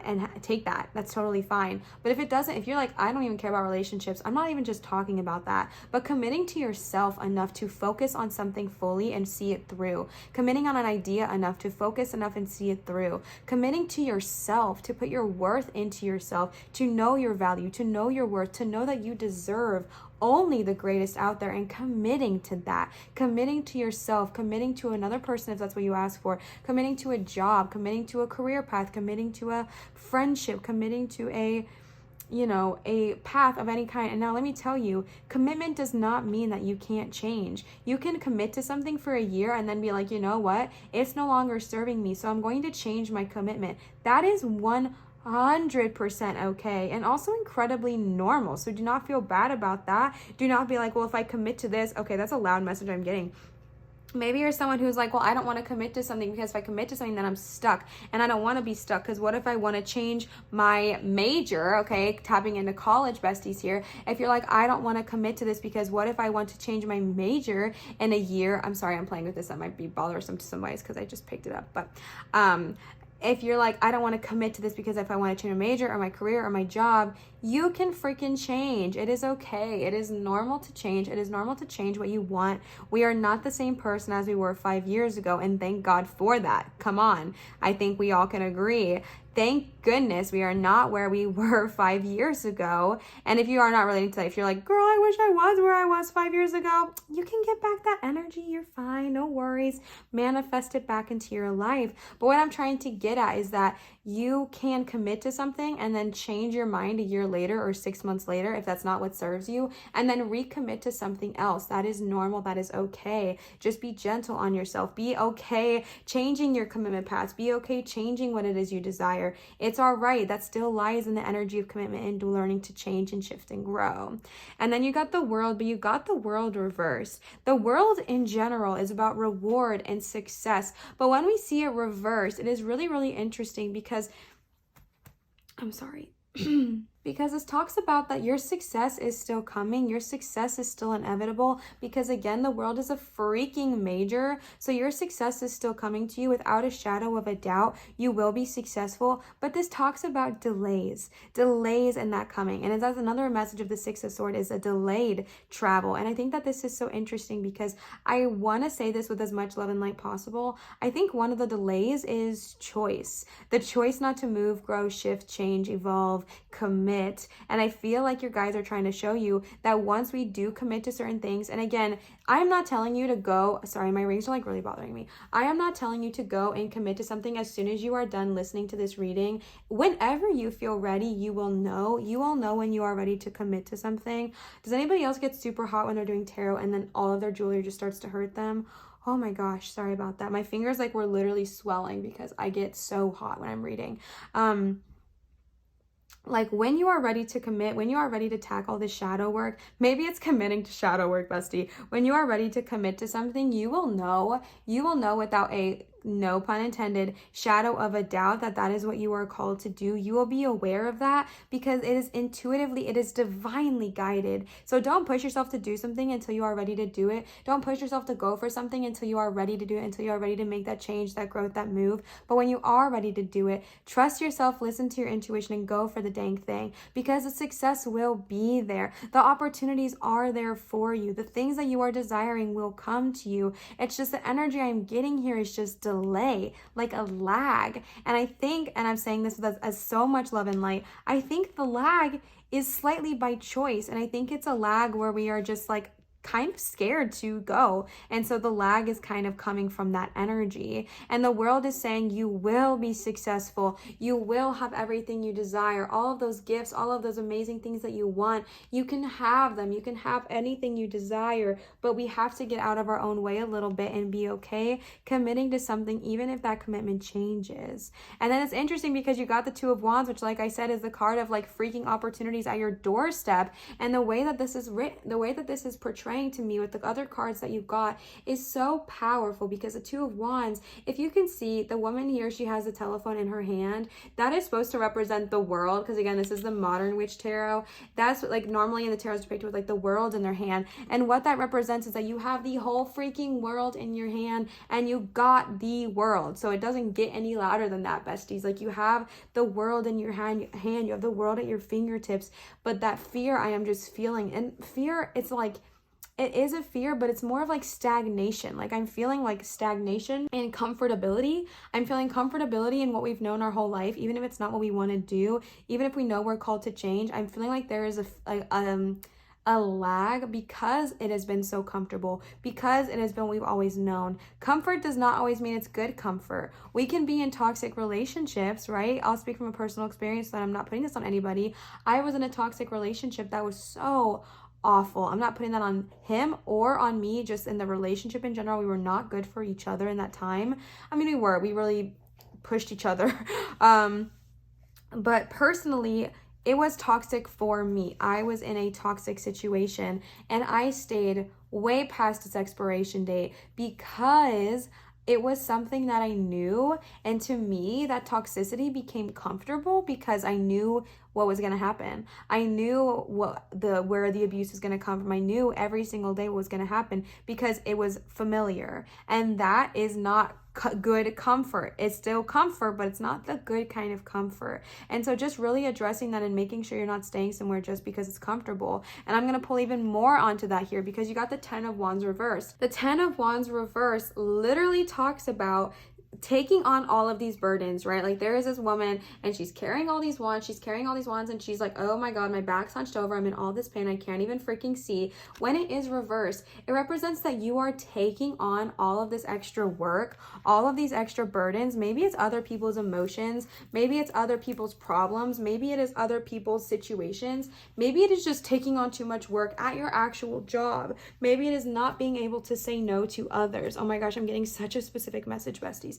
If you are someone who has a hard time saying no, if you identify as a people pleaser, bestie, oh my gosh, listen, the Ten of Wands, because my eyes are going crazy, the Ten of Wands talks about taking on so much because it's comfortable, it's familiar. If you are someone that has a hard time saying no, looking inward on that shadow and seeing, why am I so afraid to say no?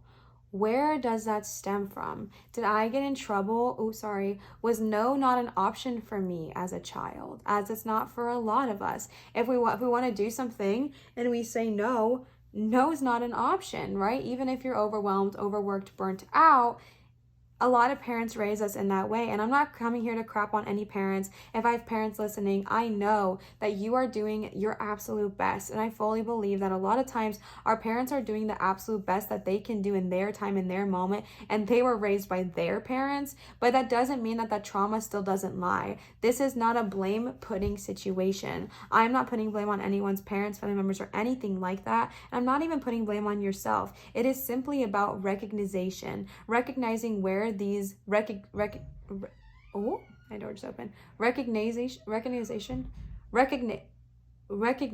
Oh my god, what is this word? Recognition, right? Oh my gosh, you guys know what I'm trying to say.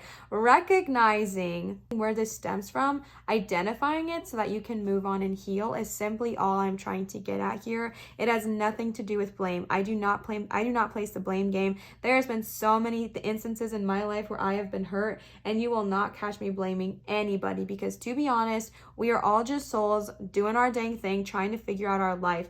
I don't place blame on my ex, my family, anything like that, because I know that they are just trying to survive. And it doesn't help me to place blame. You know what I mean? But it does help me to identify, acknowledge, and move forward. And so if you are someone that is a people pleaser, looking inward and seeing, why do you feel this need? Why do you feel this desire to constantly please, to constantly satisfy? Wow, my jewelry is I'm like breaking out. Spirit's fiery right now. I'm like breaking out all over my skin, my. I really feel like a shadow here might just be looking inward and thinking, why am I constantly needing to do so freaking much? Why do I feel like what I'm doing is not enough? Why am I constantly having to give so much to myself when my back hurts? And again, that's a physical thing, but I'm talking metaphorically. Like, why am I giving so much of my energy, time, work efforts, whatever? Why am I constantly giving to the point of being burnt out? Why can't I just say no? What is stopping me from saying no? Why do I have this fear around saying no and then addressing it? And then I pulled some dragon cards for you guys and some mermaids. So both the dragons and the mermaids I pulled for not confirmation, affirmations and loving encouragement, because I know that talking about the stuff I talked about in this reading can be kind of heavy. And so I really wanted to just pull some cards for loving encouragement and kindness and just positive affirmations and guidance as to, you know, kind of like reinforce going through all of this. And so let's see what the dragons have to say first. The first card that you guys got is Wisdom, one of my favorite cards. I love the Wisdom dragon. I don't know where to put these.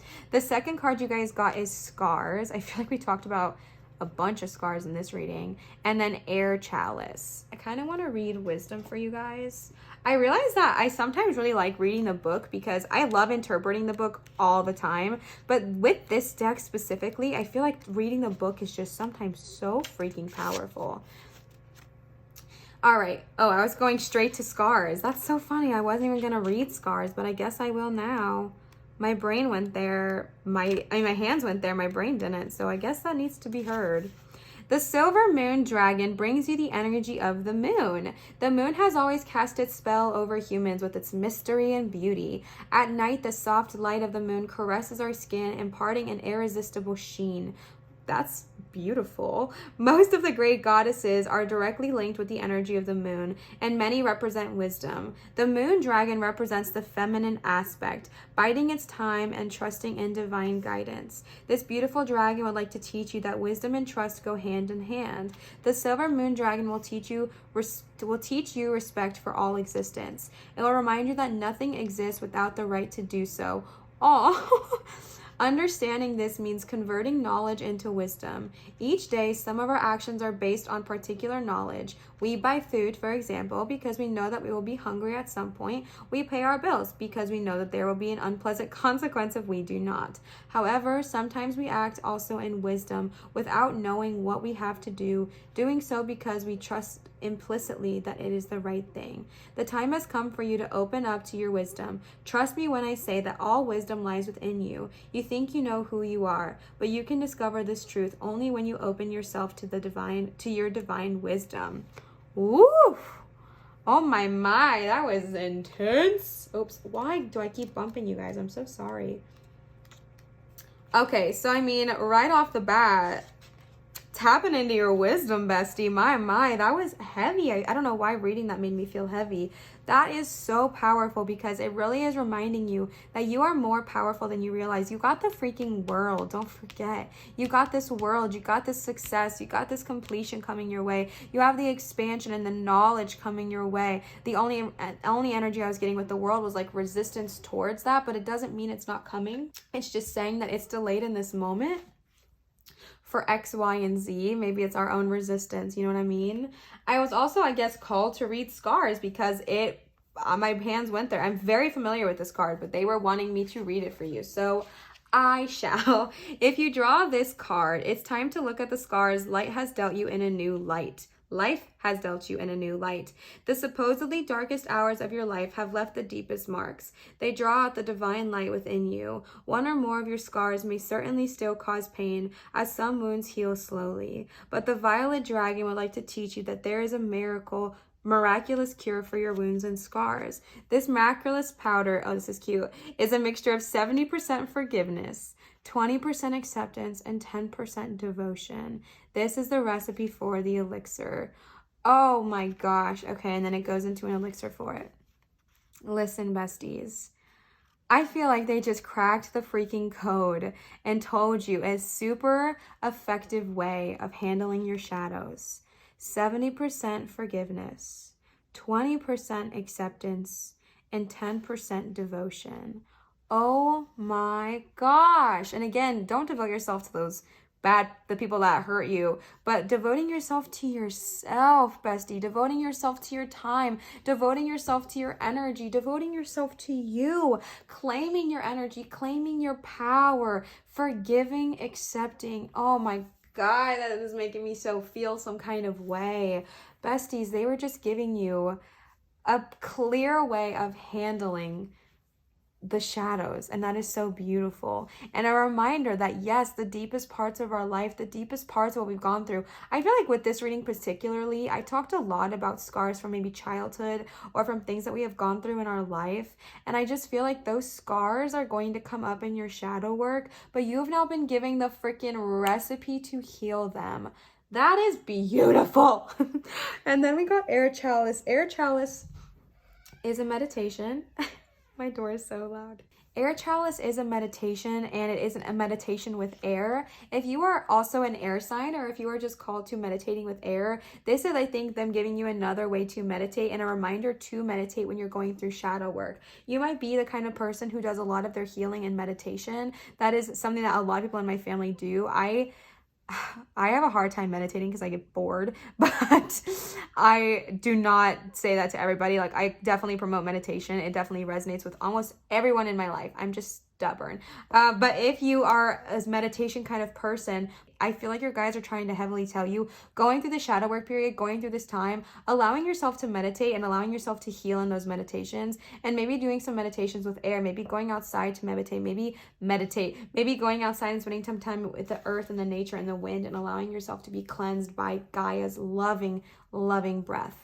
All right, and then I pulled some mermaid cards with some extra additional love. So let's see, and then don't forget I have a surprise for you guys. I feel like this has been kind of a long reading, so thank you for bearing with me and paying attention and just keeping clutch. So the first mermaid card that you guys got is accept heaven's help. You've prayed for help, so get out of the way and let heaven help you. Again, if heaven or prayer are trigger words for you, replace it, flip the script, no big deal. Heaven can be Gaia, heaven can be source, heaven can be universe, heaven can be goddess, heaven can be higher self. Prayer can simply be request, talk, divination, whatever it works for you.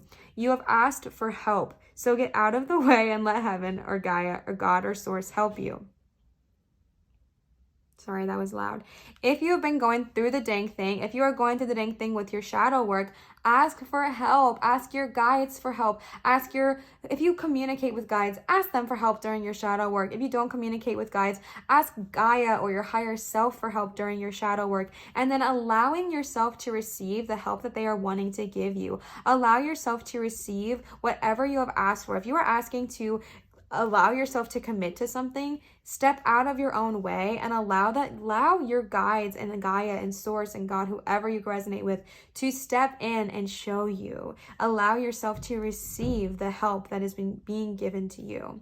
The next memory card you got is pay attention. Notice repetitious signs and your inner guidance, as this can yield valuable information. All right, this is a really interesting card to me because this is the card of like synchronicities. I mean, not really. There's a card that's called synchronicities, but this card is also heavily talking about synchronicity because it's like, if you're seeing repetitious signs, if you're seeing 1111, 222, 555, 101, 171, 191, butterflies every single 5 minutes, that might be extreme, but like if you're seeing the same colored car all the time, if you're seeing the same car all the time, if you're seeing certain animals all the time, if you're hearing certain ideas or songs or messages or whatever, listen to that, because that is your guides or whoever you work with trying to communicate with you and help you and give you guidance on how best to go about your shadow work healing experience. They are wanting to help coach you and teach you, and that is one of the ways they are working and learning how to communicate with you. So if you start seeing those signs, do not ignore them.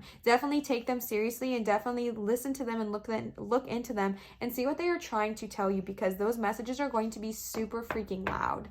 And then the last card you got from the mermaids is waves of prosperity. New abundance and exciting opportunities wash over you now. I feel like they're giving you so much reinforcement here because, again, You did get this Two of Wands. You did get the World. You did get the Three of Pentacles. Money, success, financial freedom, anything you desire is coming your way. We just have to get out of our own way and receive it. We have to allow ourselves to receive it. Waves of prosperity, new abundance is coming to you. Once we tackle these shadows, once we understand that we are deserving of receiving love, we are deserving of receiving success, we are deserving of receiving financial prosperity, we will receive it, besties. You will receive it once we allow ourselves to. Once we do the hard work of seeing, why the heck am I blocking myself from growth? And we look inward, we face that shadow, we tell them they don't have any more power here. Does it mean it goes away immediately? No. But does it go away? Definitely. Okay, it does get easier. It doesn't mean it happens overnight, but it does mean that it happens. And your guides are trying to tell you and help you understand you have amazing things coming in your direction.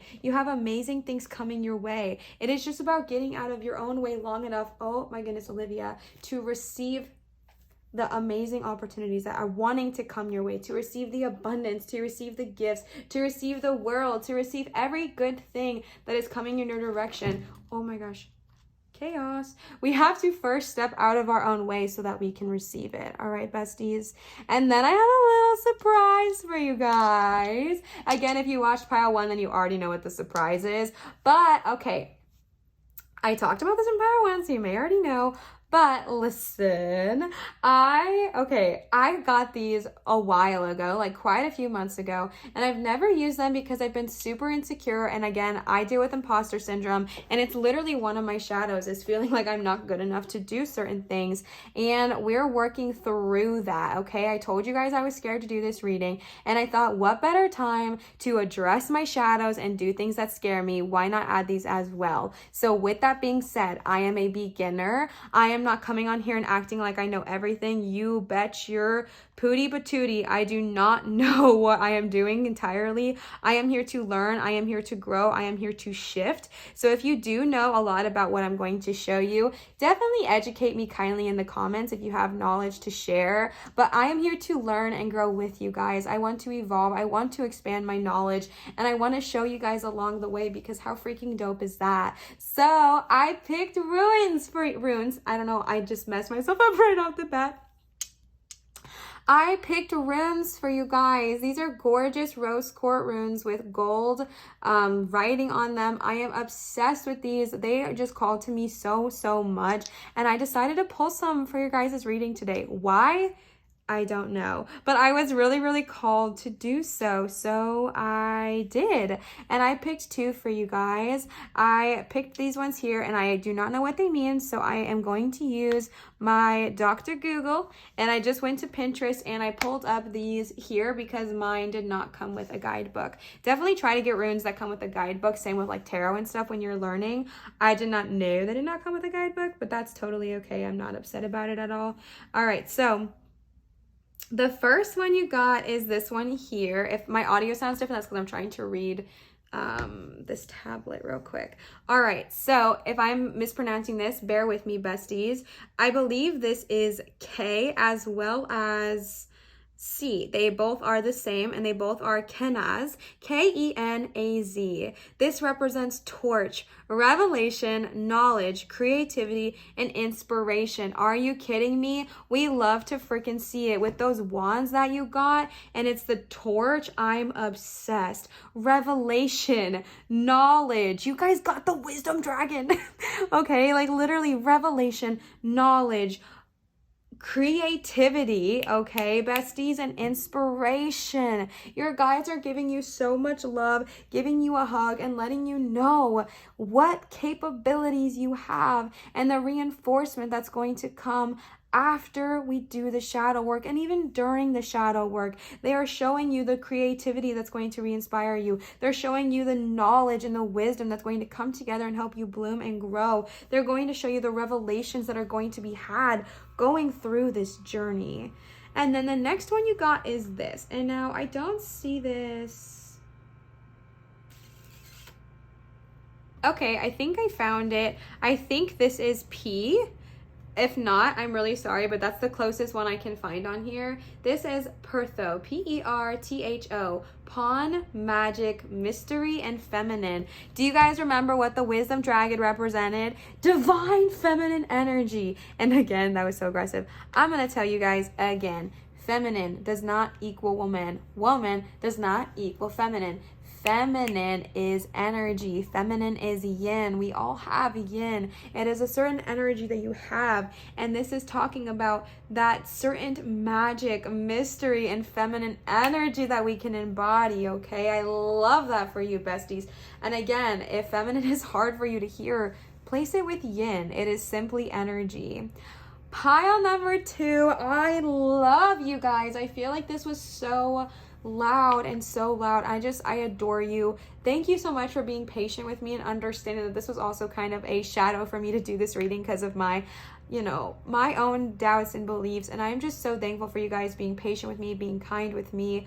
I feel so safe on this channel because you guys are so nice to me, and I understand that that is such a privilege to have such a wonderful, amazing, supportive community, and I just cannot say thank you enough. I'm so grateful, and I feel your support, I feel your love, and I feel your energy, so I just really want to say thank you. I also wanted to remind you guys that I am accepting private readings at www.marinatarot.com. If you are interested, you can book there. My availability has officially changed in September, and I forgot to say this for pile 1, but if this reading did resonate, go ahead and leave a comment down below if you would like. I love interacting with you guys. You guys know I'm all about hanging out with you guys in the comment section. It brings me so much joy to go through and read not only how nice you are to me, but how nice you are to each other. It is so uplifting, and you guys inspire me every single day. So I also want to say a huge thank you to everyone who comments, because you're also helping my channel grow, and that means the world to me. You guys are so amazing, and I just adore you. So thank you.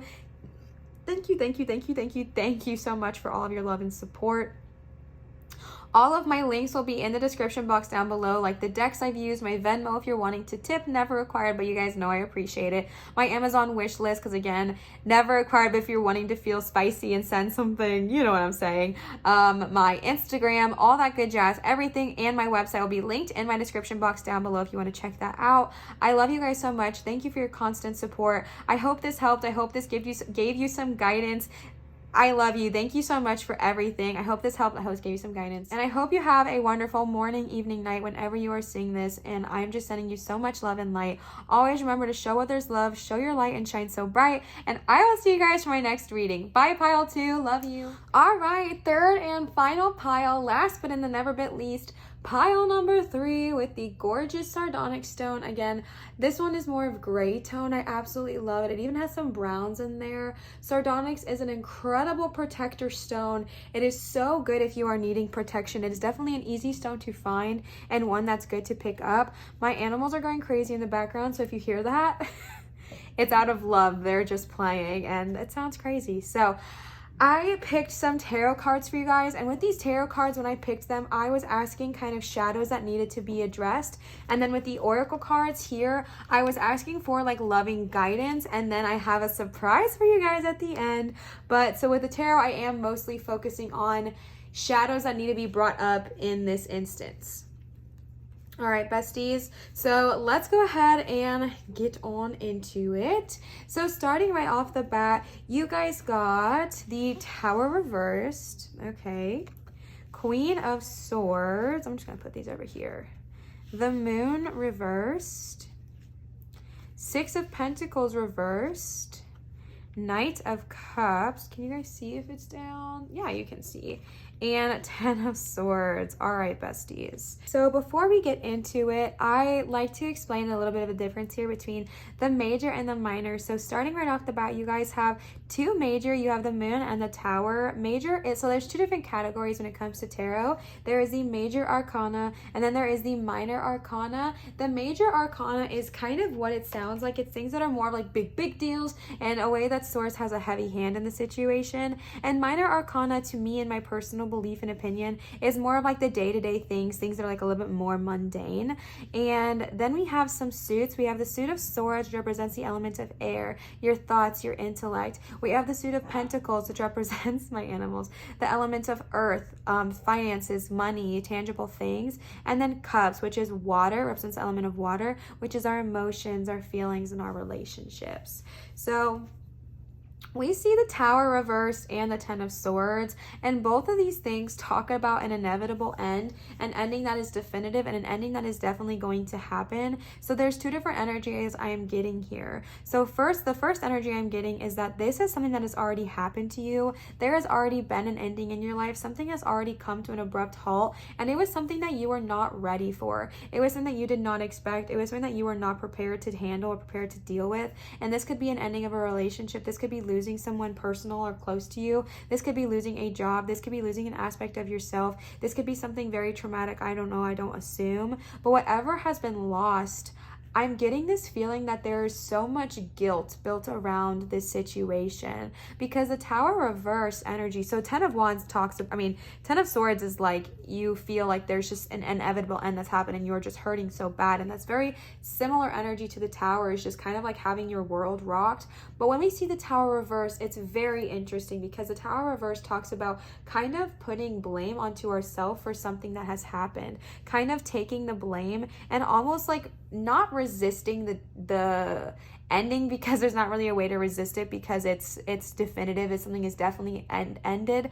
Oh wait, I forgot to talk about the second energy. I'll get back to that. But I feel like the energy I'm getting right here, what was that? It's just the feeling of self-blame, of kind of blaming yourself and harboring the feelings of whatever has happened. If something has suddenly happened in your life lately, if you feel this energy that there's just been like an abrupt chaos that's just been causing you so much stress, I feel like a shadow that has been harboring, and maybe one that's not even conscious harboring, is the feeling of blame and guilt around this event. Now, if this was like a relationship that ended or something like that, or any ending, it is so normal to kind of have that feeling of, oh, if I would have said something different, if I would have done this differently, then this wouldn't have happened. If I would have reacted differently, if I would have kept my mouth shut, if I wouldn't have said anything, if I wouldn't have spoken up. But besties, what these cards are trying to tell you is that this ending came for a reason. And the other energy I was channeling is that if this ending has not happened yet, this is an ending that might be coming up soon, that you might already be like kind of aware that's kind of coming in the loops. Or maybe it's a resistance to the end, a resistance to the ending of, oh, a bug, a little fly, a resistance to, aren't bugs supposed to be like, they resemble something, I don't remember, I have a book that talks about it,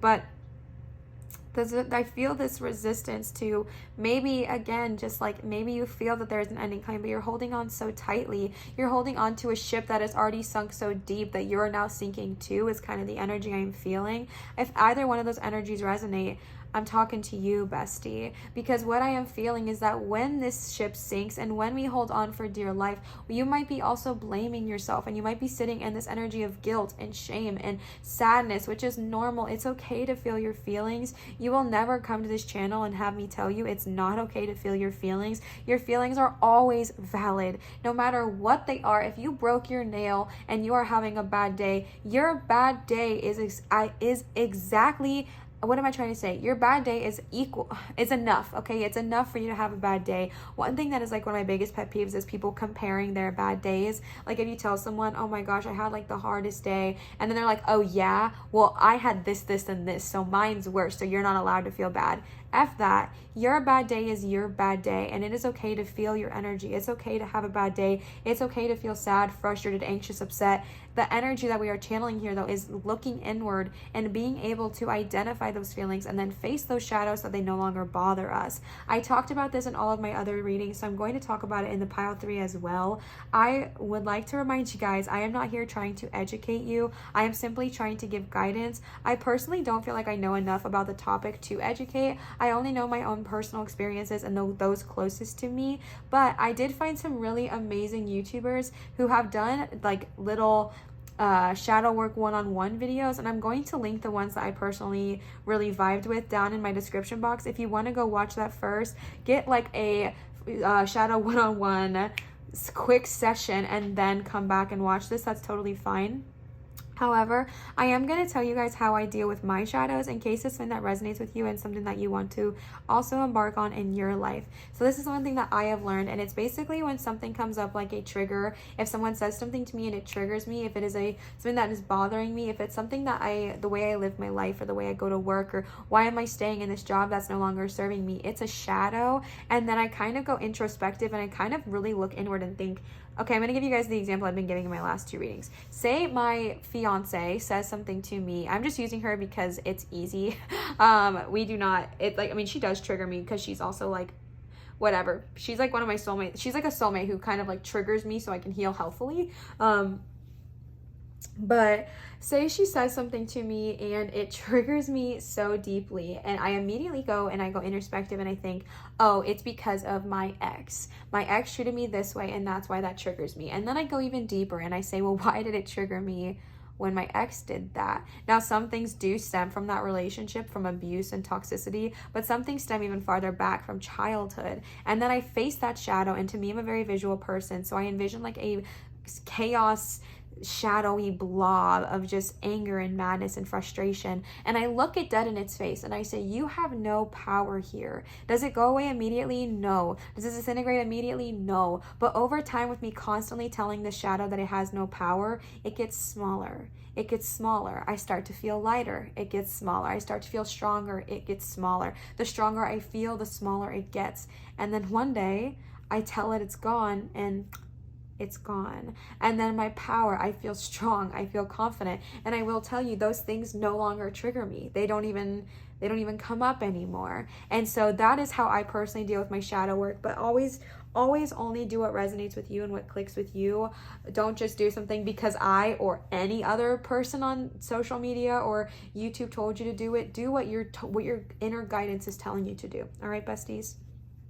Just want to give you that quick little, I don't know what to call that. Your quick little mini lesson from me, I guess is what we'll call it. But yeah, I'm just getting this energy that's one of you guys may have either gone through something or feel something is coming to an end and are just either holding on to a ship that's already sinking, or have already saw this ship sink and are now sitting on the shore thinking, why I could have done something different. And this is a good analogy, actually. I'm going to keep using it, because say you're one person and an entire ship sank and you're like, I could have done something different. If I would have just pulled harder, I could have kept the ship afloat. I could have done something different. But the reality is that ship was going to sink one way or another. And this energy that we're feeling is that it's so easy to put this blame and this guilt on yourself. It is so easy. But figuring out where that comes from, and again, I talked about this in my other readings, what I'm going to do is ask you questions to kind of try to give you a quick way to find your shadows. This is how I find my shadows. I literally ask myself, well, why does this bother me? Why?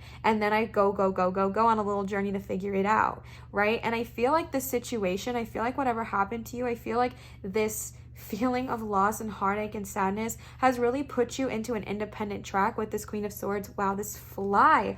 My gosh, somebody tell me what that means. I literally have a book right over there. I might grab it towards the end of this reading. But I feel like this trauma, this thing that's happened to you, this shadow that has literally created this blob around you right now, if you've been going through the dang thing, I feel like it's made you incredibly independent. But the energy I am getting, because the Queen of Swords, she's incredibly independent. And again, when I say she, I'm channeling yin energy, not the woman. I do not believe that tarot is binary. I am just channeling the energy of the feminine, the yin energy. We all have yin, we all have yang. And when I say she, that's what I'm channeling. But the Queen of Swords, she is very independent. She is very intelligent. She is very smart. She is very on her own. But I'm getting a very specific message here. And that is that there is a beauty to independence, but if this independence is built based off of fear, shame, or guilt about letting anybody else into your life after what happened, it's not as healthy. Because if we're independent because we are like, I am working on myself, I'm loving myself, I'm vibing with myself, I'm good, I'm Gucci, I'm good to go, that's beautiful, bestie. Stay in that energy. But if we are independent to a sense where we don't want anybody in our life because we are like, I am so scared to have somebody in my life after what happened. One, that's normal. Be gentle on yourself. Be easy on yourself. But making sure you identify that as a shadow and say, if it is a shadow for you, and saying, oh my gosh, like, it's maybe not the healthiest thing to not let anybody in our life based out of fear, because not everyone is who we once were with. You know what I'm saying? Or what once did happen to us. And again, this is not a light switch. This is not, I'm not expecting anyone, and I'm not asking anyone to go away from this reading and be like, boom, I'm fixed. Everything is fine. Everything is good. Everything is amazing. I have no problems anymore. Bestie, come on. I've been doing shadow work for 6 months and I'm still on the journey. It happens.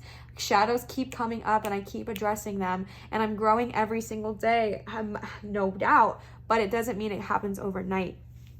But the message I'm getting with this Queen of Swords is just making sure and kind of doing that inner work and seeing, is this independence because I'm confidently independent in myself and I don't feel like I need anybody? Or is it out of fear of allowing someone into my life based off of past situations? If it's the latter, that is a shadow that's ready to be addressed. And then you guys got the Moon reverse, and the Moon reverse is so interesting. The Moon in general is the card of intuition, the card of the psychic. It is a beautiful card. It is a powerful card. When we see the Moon reversed talks about our fears, our anxieties, and our worries running amok in our head, so to speak. If you guys can see the little creature in the water, that's what's lurking beneath, and that is what's kind of coming to the surface right now when we see the Moon in its reversed position. The Moon reverse talks about how our fears, our worries, and that's so interesting because I wasn't even channeling that when I was reading the Queen of Swords. I'm really getting this. I'm getting a big shadow, besties, and if this is not for you, throw it away and only take what is. Y'all know what I'm saying on this channel. This fly. Besties, I'm getting a loud shadow here, a big one, that whatever has happened, oh my gosh, I'm getting such a very clear message here. And again, if this is not for you, that's totally fine. Only take what is. If this situation that happened to you has been creating the shadow, if this independence is formed out of fear rather than confidence, the Moon is addressing that shadow and saying, oh my gosh, I'm so sorry, it's this annoying fly. The Moon is addressing that shadow and saying, where do these come from? These are fears. These are worries. These are literally shadows. If you look at the Moon card, it is a shadow lurking beneath the surface, ready to rise. And so you can have this, because I'm getting this energy that you're blocking off emotional relationships. I'm feeling like you're blocking off emotional relationships. I'm feeling like you're blocking off friendships with financial relationships. I'm getting this energy that you're just blocking off people from your life. You're kind of closing yourself out. You're creating this wall around you. I am getting a very specific visual, and I really hope this is not offensive, but I'm literally getting an Elsa moment, because Elsa literally went through so much trauma as a kid. She was trying to play with her sister and help her, and then accidentally hurt her, and then her parents were like shoving her away for her like whole life essentially, and then she kind of shut everybody out because of this trauma. And again, I'm not saying you had ice powers and did that, but you guys, I hope you get the visual that I'm trying to say. Maybe you're shutting people out. You're shutting out these aspects of your life to yourself, like you're not allowing these people in because of this shadow, because of this trauma that happened, because of the guilt we are feeling, because of the burden we are feeling, because of the hurt that happened. We are like closing the door and we're saying, no, like I don't want anybody in, because if I let somebody in, then they can hurt me, and I'm done being hurt. I'm done. I'll be on my own and I'll be fine. I don't need anybody. And you know what? You don't need anybody. You don't need anybody in your life. However, it is really nice to have people in your life who support you, who encourage you, who uplift you, who bring you up and bring you together. And the energy that I am getting, and again, I'm even getting a louder energy that this tower may have been years past. This tower may have been from a long time ago. I was going to say the A word, but we're not doing that because I don't want to get flagged. But this could have been from a long time ago. This is like trauma that may have just been built up for freaking years, and it's just still causing this independent wall. And I'm not trying to crumb on independence. I'm not trying to poop on independence, because I fully believe independence is so beautiful, but there's a balance to it. There's a balance to being independent because you're going and working on yourself, and you're wanting your own time to yourself so you can blossom and bloom and be your own full person. person, but there's also an independence out of fear. And that's the one I'm channeling here. And this moon is like literally bringing a shadow to a surface. I can feel it so deeply, and I really hope it's reaching the people I need to reach, because I feel this energy of just, because the Knight of Cups, you all, is a romantic, loving, sweet, harmonious time, and I'm literally feeling a brick wall as soon as I read this card. It's like, no. And I'm getting a visual, because you guys know, if you watch my channel, I'm a very visual person. I see, oh my god, I'm about to cry. I see someone riding on a horse, willing to give you love, willing to give you a relationship, willing to give you what you desire, and you are so in this hurt. And again, your feelings are valid. Feel them as long as you need to, bestie. But here's the thing. These people, like, these energies are still trying to come in your direction, and I'm just getting this energy that you are just like, no, like, I have been done. I'm done hurting. I don't want anybody. Like, leave me alone. Leave me alone. And I just keep hearing somebody say that, like, leave me alone. Like, I don't even want it, because it's not worth the pain. Bestie, that's a shadow. Because yes, people hurt us. God, yes, people hurt us. They hurt us, and they hurt us, and they hurt us. But here's the thing. Not everyone out there wants to hurt you. Not everyone out there has your worst intention at heart. And oftentimes, I'm going to tell you something even worse. People don't even always mean to hurt you. Now, sometimes they do. Sometimes they do. Not everyone has. Some people have malicious intent. But sometimes people are just trying to do their thing, and we get hurt in the crossfire. I know doesn't make anything easier, but it's a truth.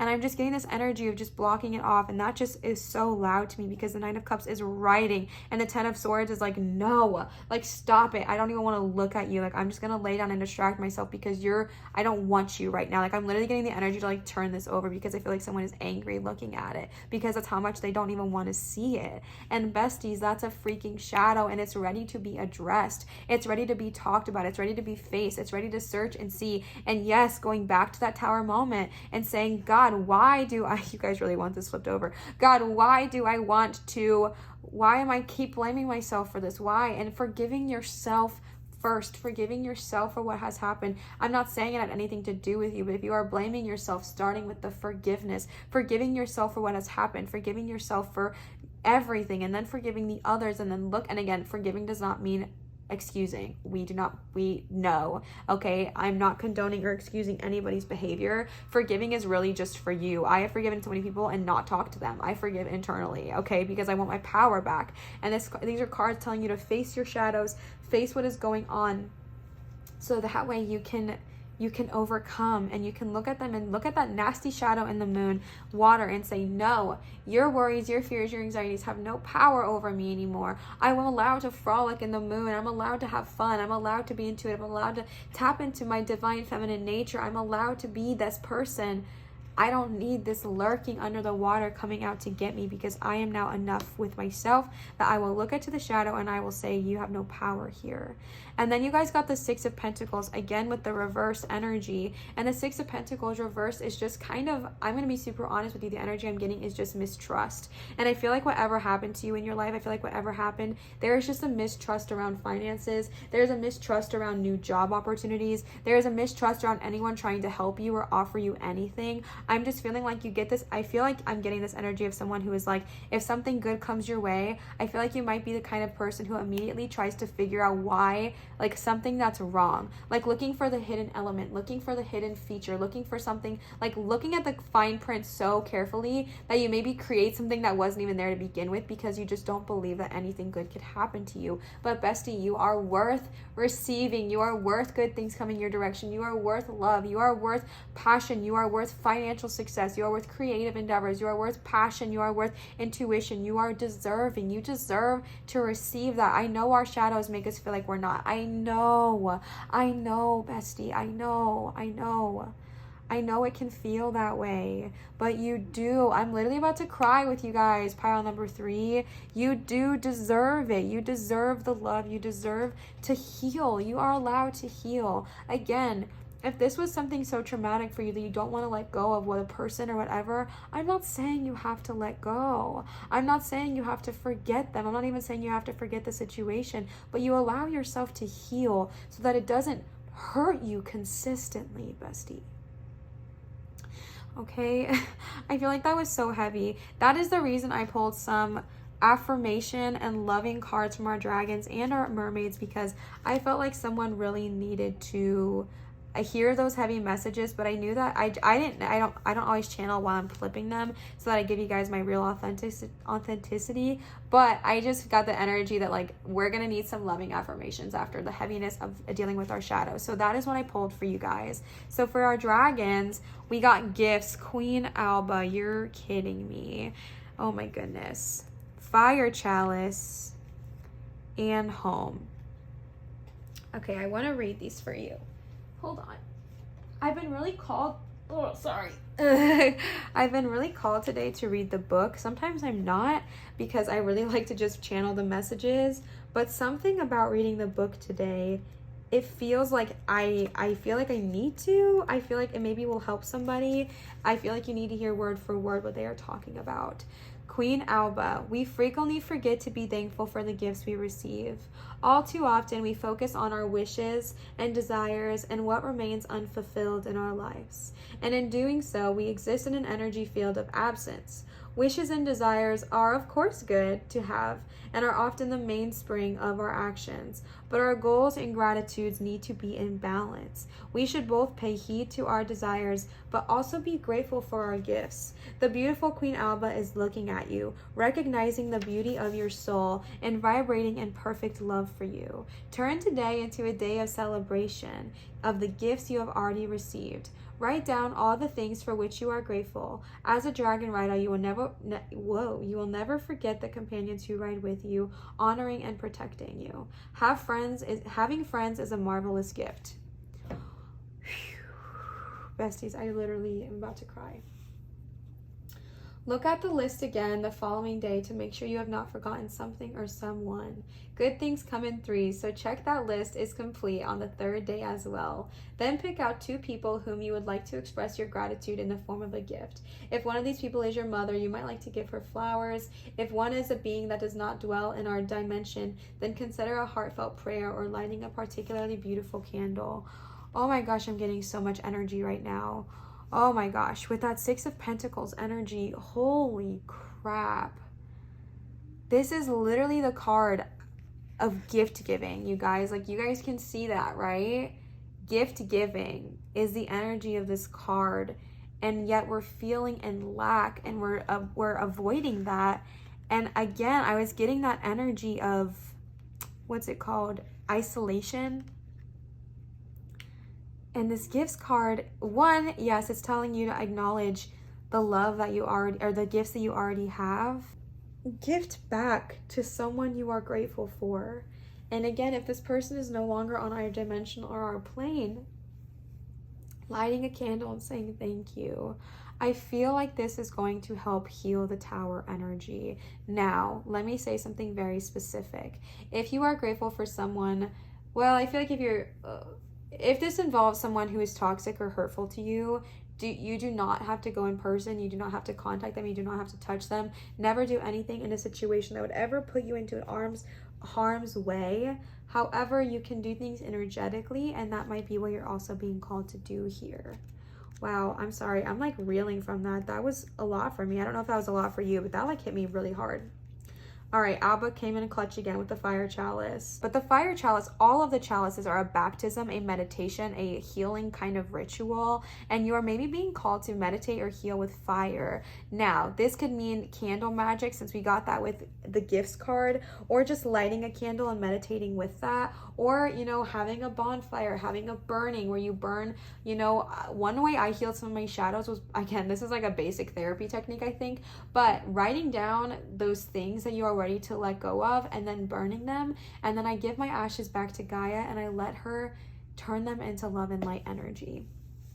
So in whatever way you are called, your guides are trying to give you confirmation in a way of healing, and one of the ways they are wanting you to heal is through a ritual or a meditation with fire, or a way of healing with fire. Again, if you do not want to use actual fire, candles, or just energetically, that is totally fine as well.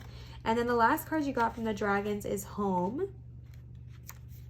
What does home mean to you? Have you already found yours? The coral dragon of happiness folds its wings around you lovingly, whispering softly in your ear.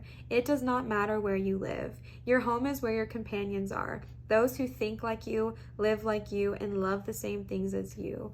Listen to the beautiful words of this beautiful female dragon. She is very wise and loves you so very much. You drew this card because home is an unresolved energy for you. Perhaps you are still searching for it or have made a mistake in your choice, or what you call home is not really where you belong. Think about this, visualizing yourself wrapped in the wings of the dragon, conversing quietly with it, or perhaps even with your soul. Ask about your homeland, about the place of love and why you are here now. Let a coral-colored light grow within you, spread and surround the place where you live now.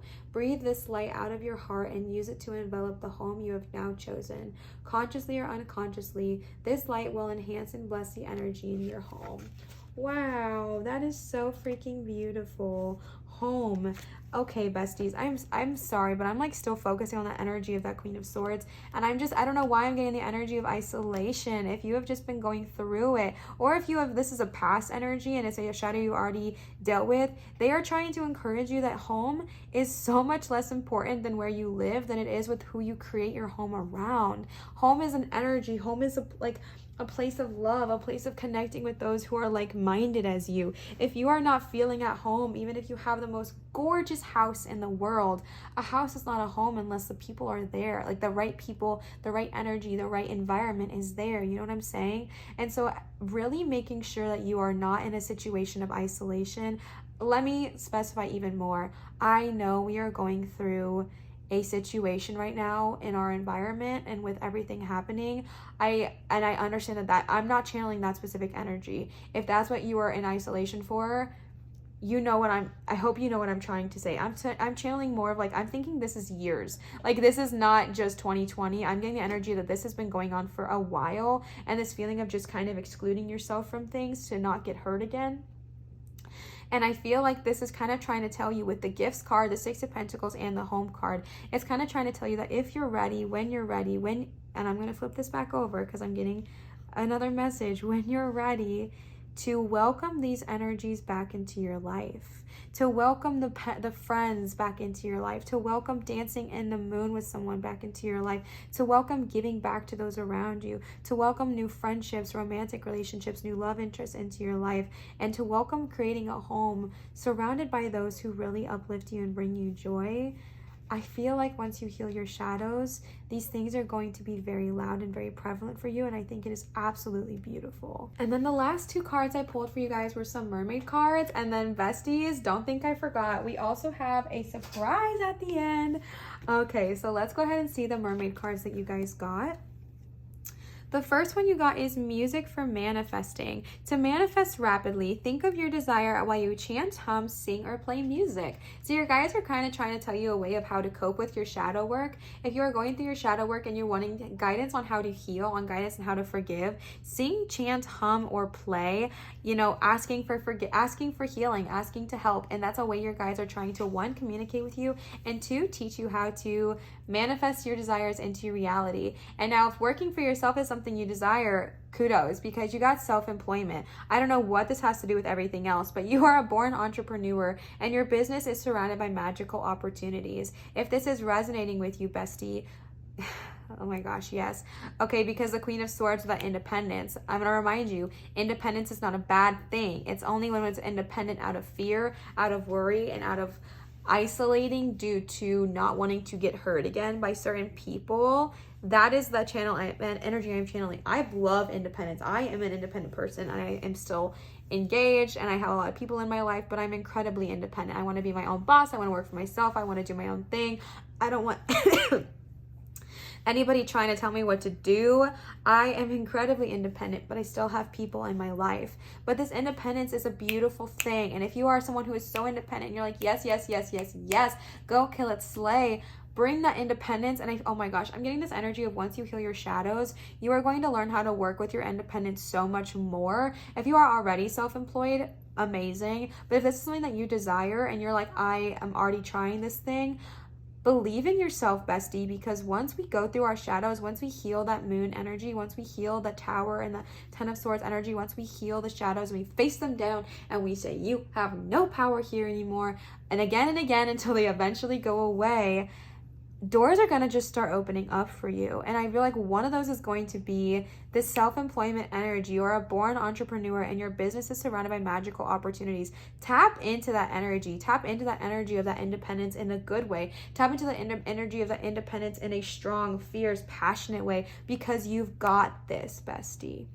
And then I told you guys I have a surprise for you, and I do. So if you've already looked at the other two piles, then you would already know what the surprise is. But it's okay. We can still pretend. If you have not watched the two piles, then you are going to be so excited. Hopefully, I don't know. So I got these quite a few months ago and I'm obsessed with them, but I have never used them like for a reading because I have a lot of fears and insecurities around that kind of stuff. But you know that I am also facing my shadows in this video because I feel like, lead by example, right, besties? That is something I actually highly preach, is leading by example. I feel like me facing my shadows live on camera with you guys will hopefully inspire you guys to face your shadows as well, and will hopefully show you that you can do it and there is beauty on the other side. So I got these a while ago and I have always been insecure showing them on here or like working with them because I'm not educated in them enough, but I want to learn and I want to grow and I want to expand. And one way that you learn, grow, and expand is by trying new things. And so these are still new to me because like I said, I haven't really used them because of fears, but we're working on that. So if you do know about what I'm about to show you, kindly educate me in the comments, bestie. I would love to learn. I'd love to grow. I want to expand my mind. I want to literally consume as much knowledge as possible. So if you are familiar with this, please communicate with me and show me. I have been using them as divination tools, and that's exactly what I'm using them for today. So that is what I'm going to show you, all right? So today we are using runes. I'm so excited. I picked 2 runes for you guys, or actually they picked you if I'm being more honest, and I am so excited for this. Again, I am going to be using handy dandy Google to tell me the meanings because the runes I got did not come with a description pack or a description book. Definitely, if you are wanting to try these, get one that does, because I'm super confused and I've been having to like learn through like Google and stuff, which is not a bad thing, but it's just been a little bit more complicated. So I have my handy dandy little rune cheat code here, and I'm going to read it with you guys, and let's go ahead and see what your runes have to say. Again, educate me kindly. I am only doing this with so much love and light and as a way to kind of learn and expand and show you guys more and show me more as well. Okay. So the first one you got is this one. This, I believe, is M, and I believe it's pronounced Manaz, M-A-N-N-A-Z, or Manaz. You guys tell me, okay? This represents self, mankind, culture, and friends. Woof, besties, my. I seriously am getting this energy that someone has just been closing off this door to themselves. I don't know how to do this where you guys can also see it. Closing off this door to themselves for a long time. And your guides are trying to tell you, once you heal the shadow, you are going to be ready to welcome people into your life. Like, it is going to blossom, it's going to bloom, and you're going to be ready to embark on this new energy of allowing people into your life. And then the next one that you got, I'm looking it up because it's not on here. So the next one that you guys got is literally blank, and I didn't know what this meant, so I looked it up. The blank rune is silence, the void of infinite possibility, the space between words, the breath before speech. The tarot equivalent is the Fool. It is infinite possibilities. These are also rose quartz, that's why I called them stones. They are rose quartz crystals with the rune writing on them. And I just kind of got the message that it just represented like infinite possibilities, infinite amazing opportunities that can come your way, and just also the feeling and the sensation that you are the answer, right? Like, that was the message I was getting, is that you are the answer. The answer is internal. The answer is within yourself, and the answer lies within yourself. It doesn't lie within the tarot. It doesn't lie within the oracle, and it doesn't lie within the runes. It lies within you. You are your healer, and you are yourself, and that is more powerful than anything I could ever tell you. Pile number 3, I adore you guys. I really hope this resonated. I hope this connected. I hope this clicked with you. I am so thankful for all of you guys, and I'm so thankful for you guys bearing with me on this journey.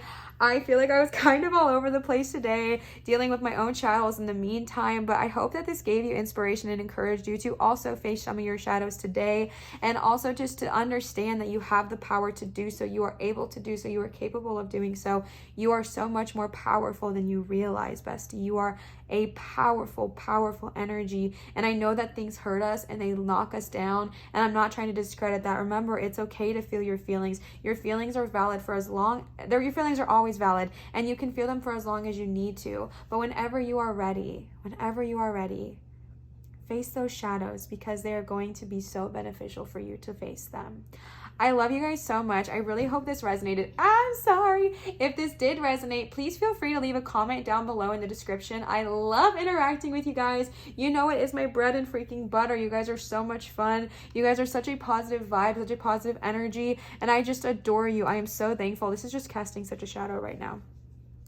It's storming right now, so it's like casting all these shadows. I am so thankful for you. I am so blessed to have the most amazing community here. You guys uplift me so much, and you guys know I just love hanging out in the comments and being besties with you guys. And not only do you encourage me, but you guys encourage each other, and that is just so powerful. I also wanted to remind you guys that I am taking private readings at www.marinatarot.com if you are interested. My schedule has officially been updated and changed in the month of September, because we are on our own entrepreneurial self-employment track right now, so my availability has changed. So definitely check that out if you are interested, and all of my links and everything is going to be down in the description box. My Venmo and my Amazon if you are feeling generous and are wanting to tip or anything like that. Never required, but always appreciated. Also my Instagram, my website, and all of the links to the decks, as well as the other tarot and as well as the other shadow work videos, are all going to be linked down below in my description, so definitely check it out. Thank you guys so much for being here. I hope this offered you some guidance and some clarity. I love you so much, and I hope you have a wonderful morning, evening, or night whenever you are seeing this. Bye, besties. Have a wonderful day.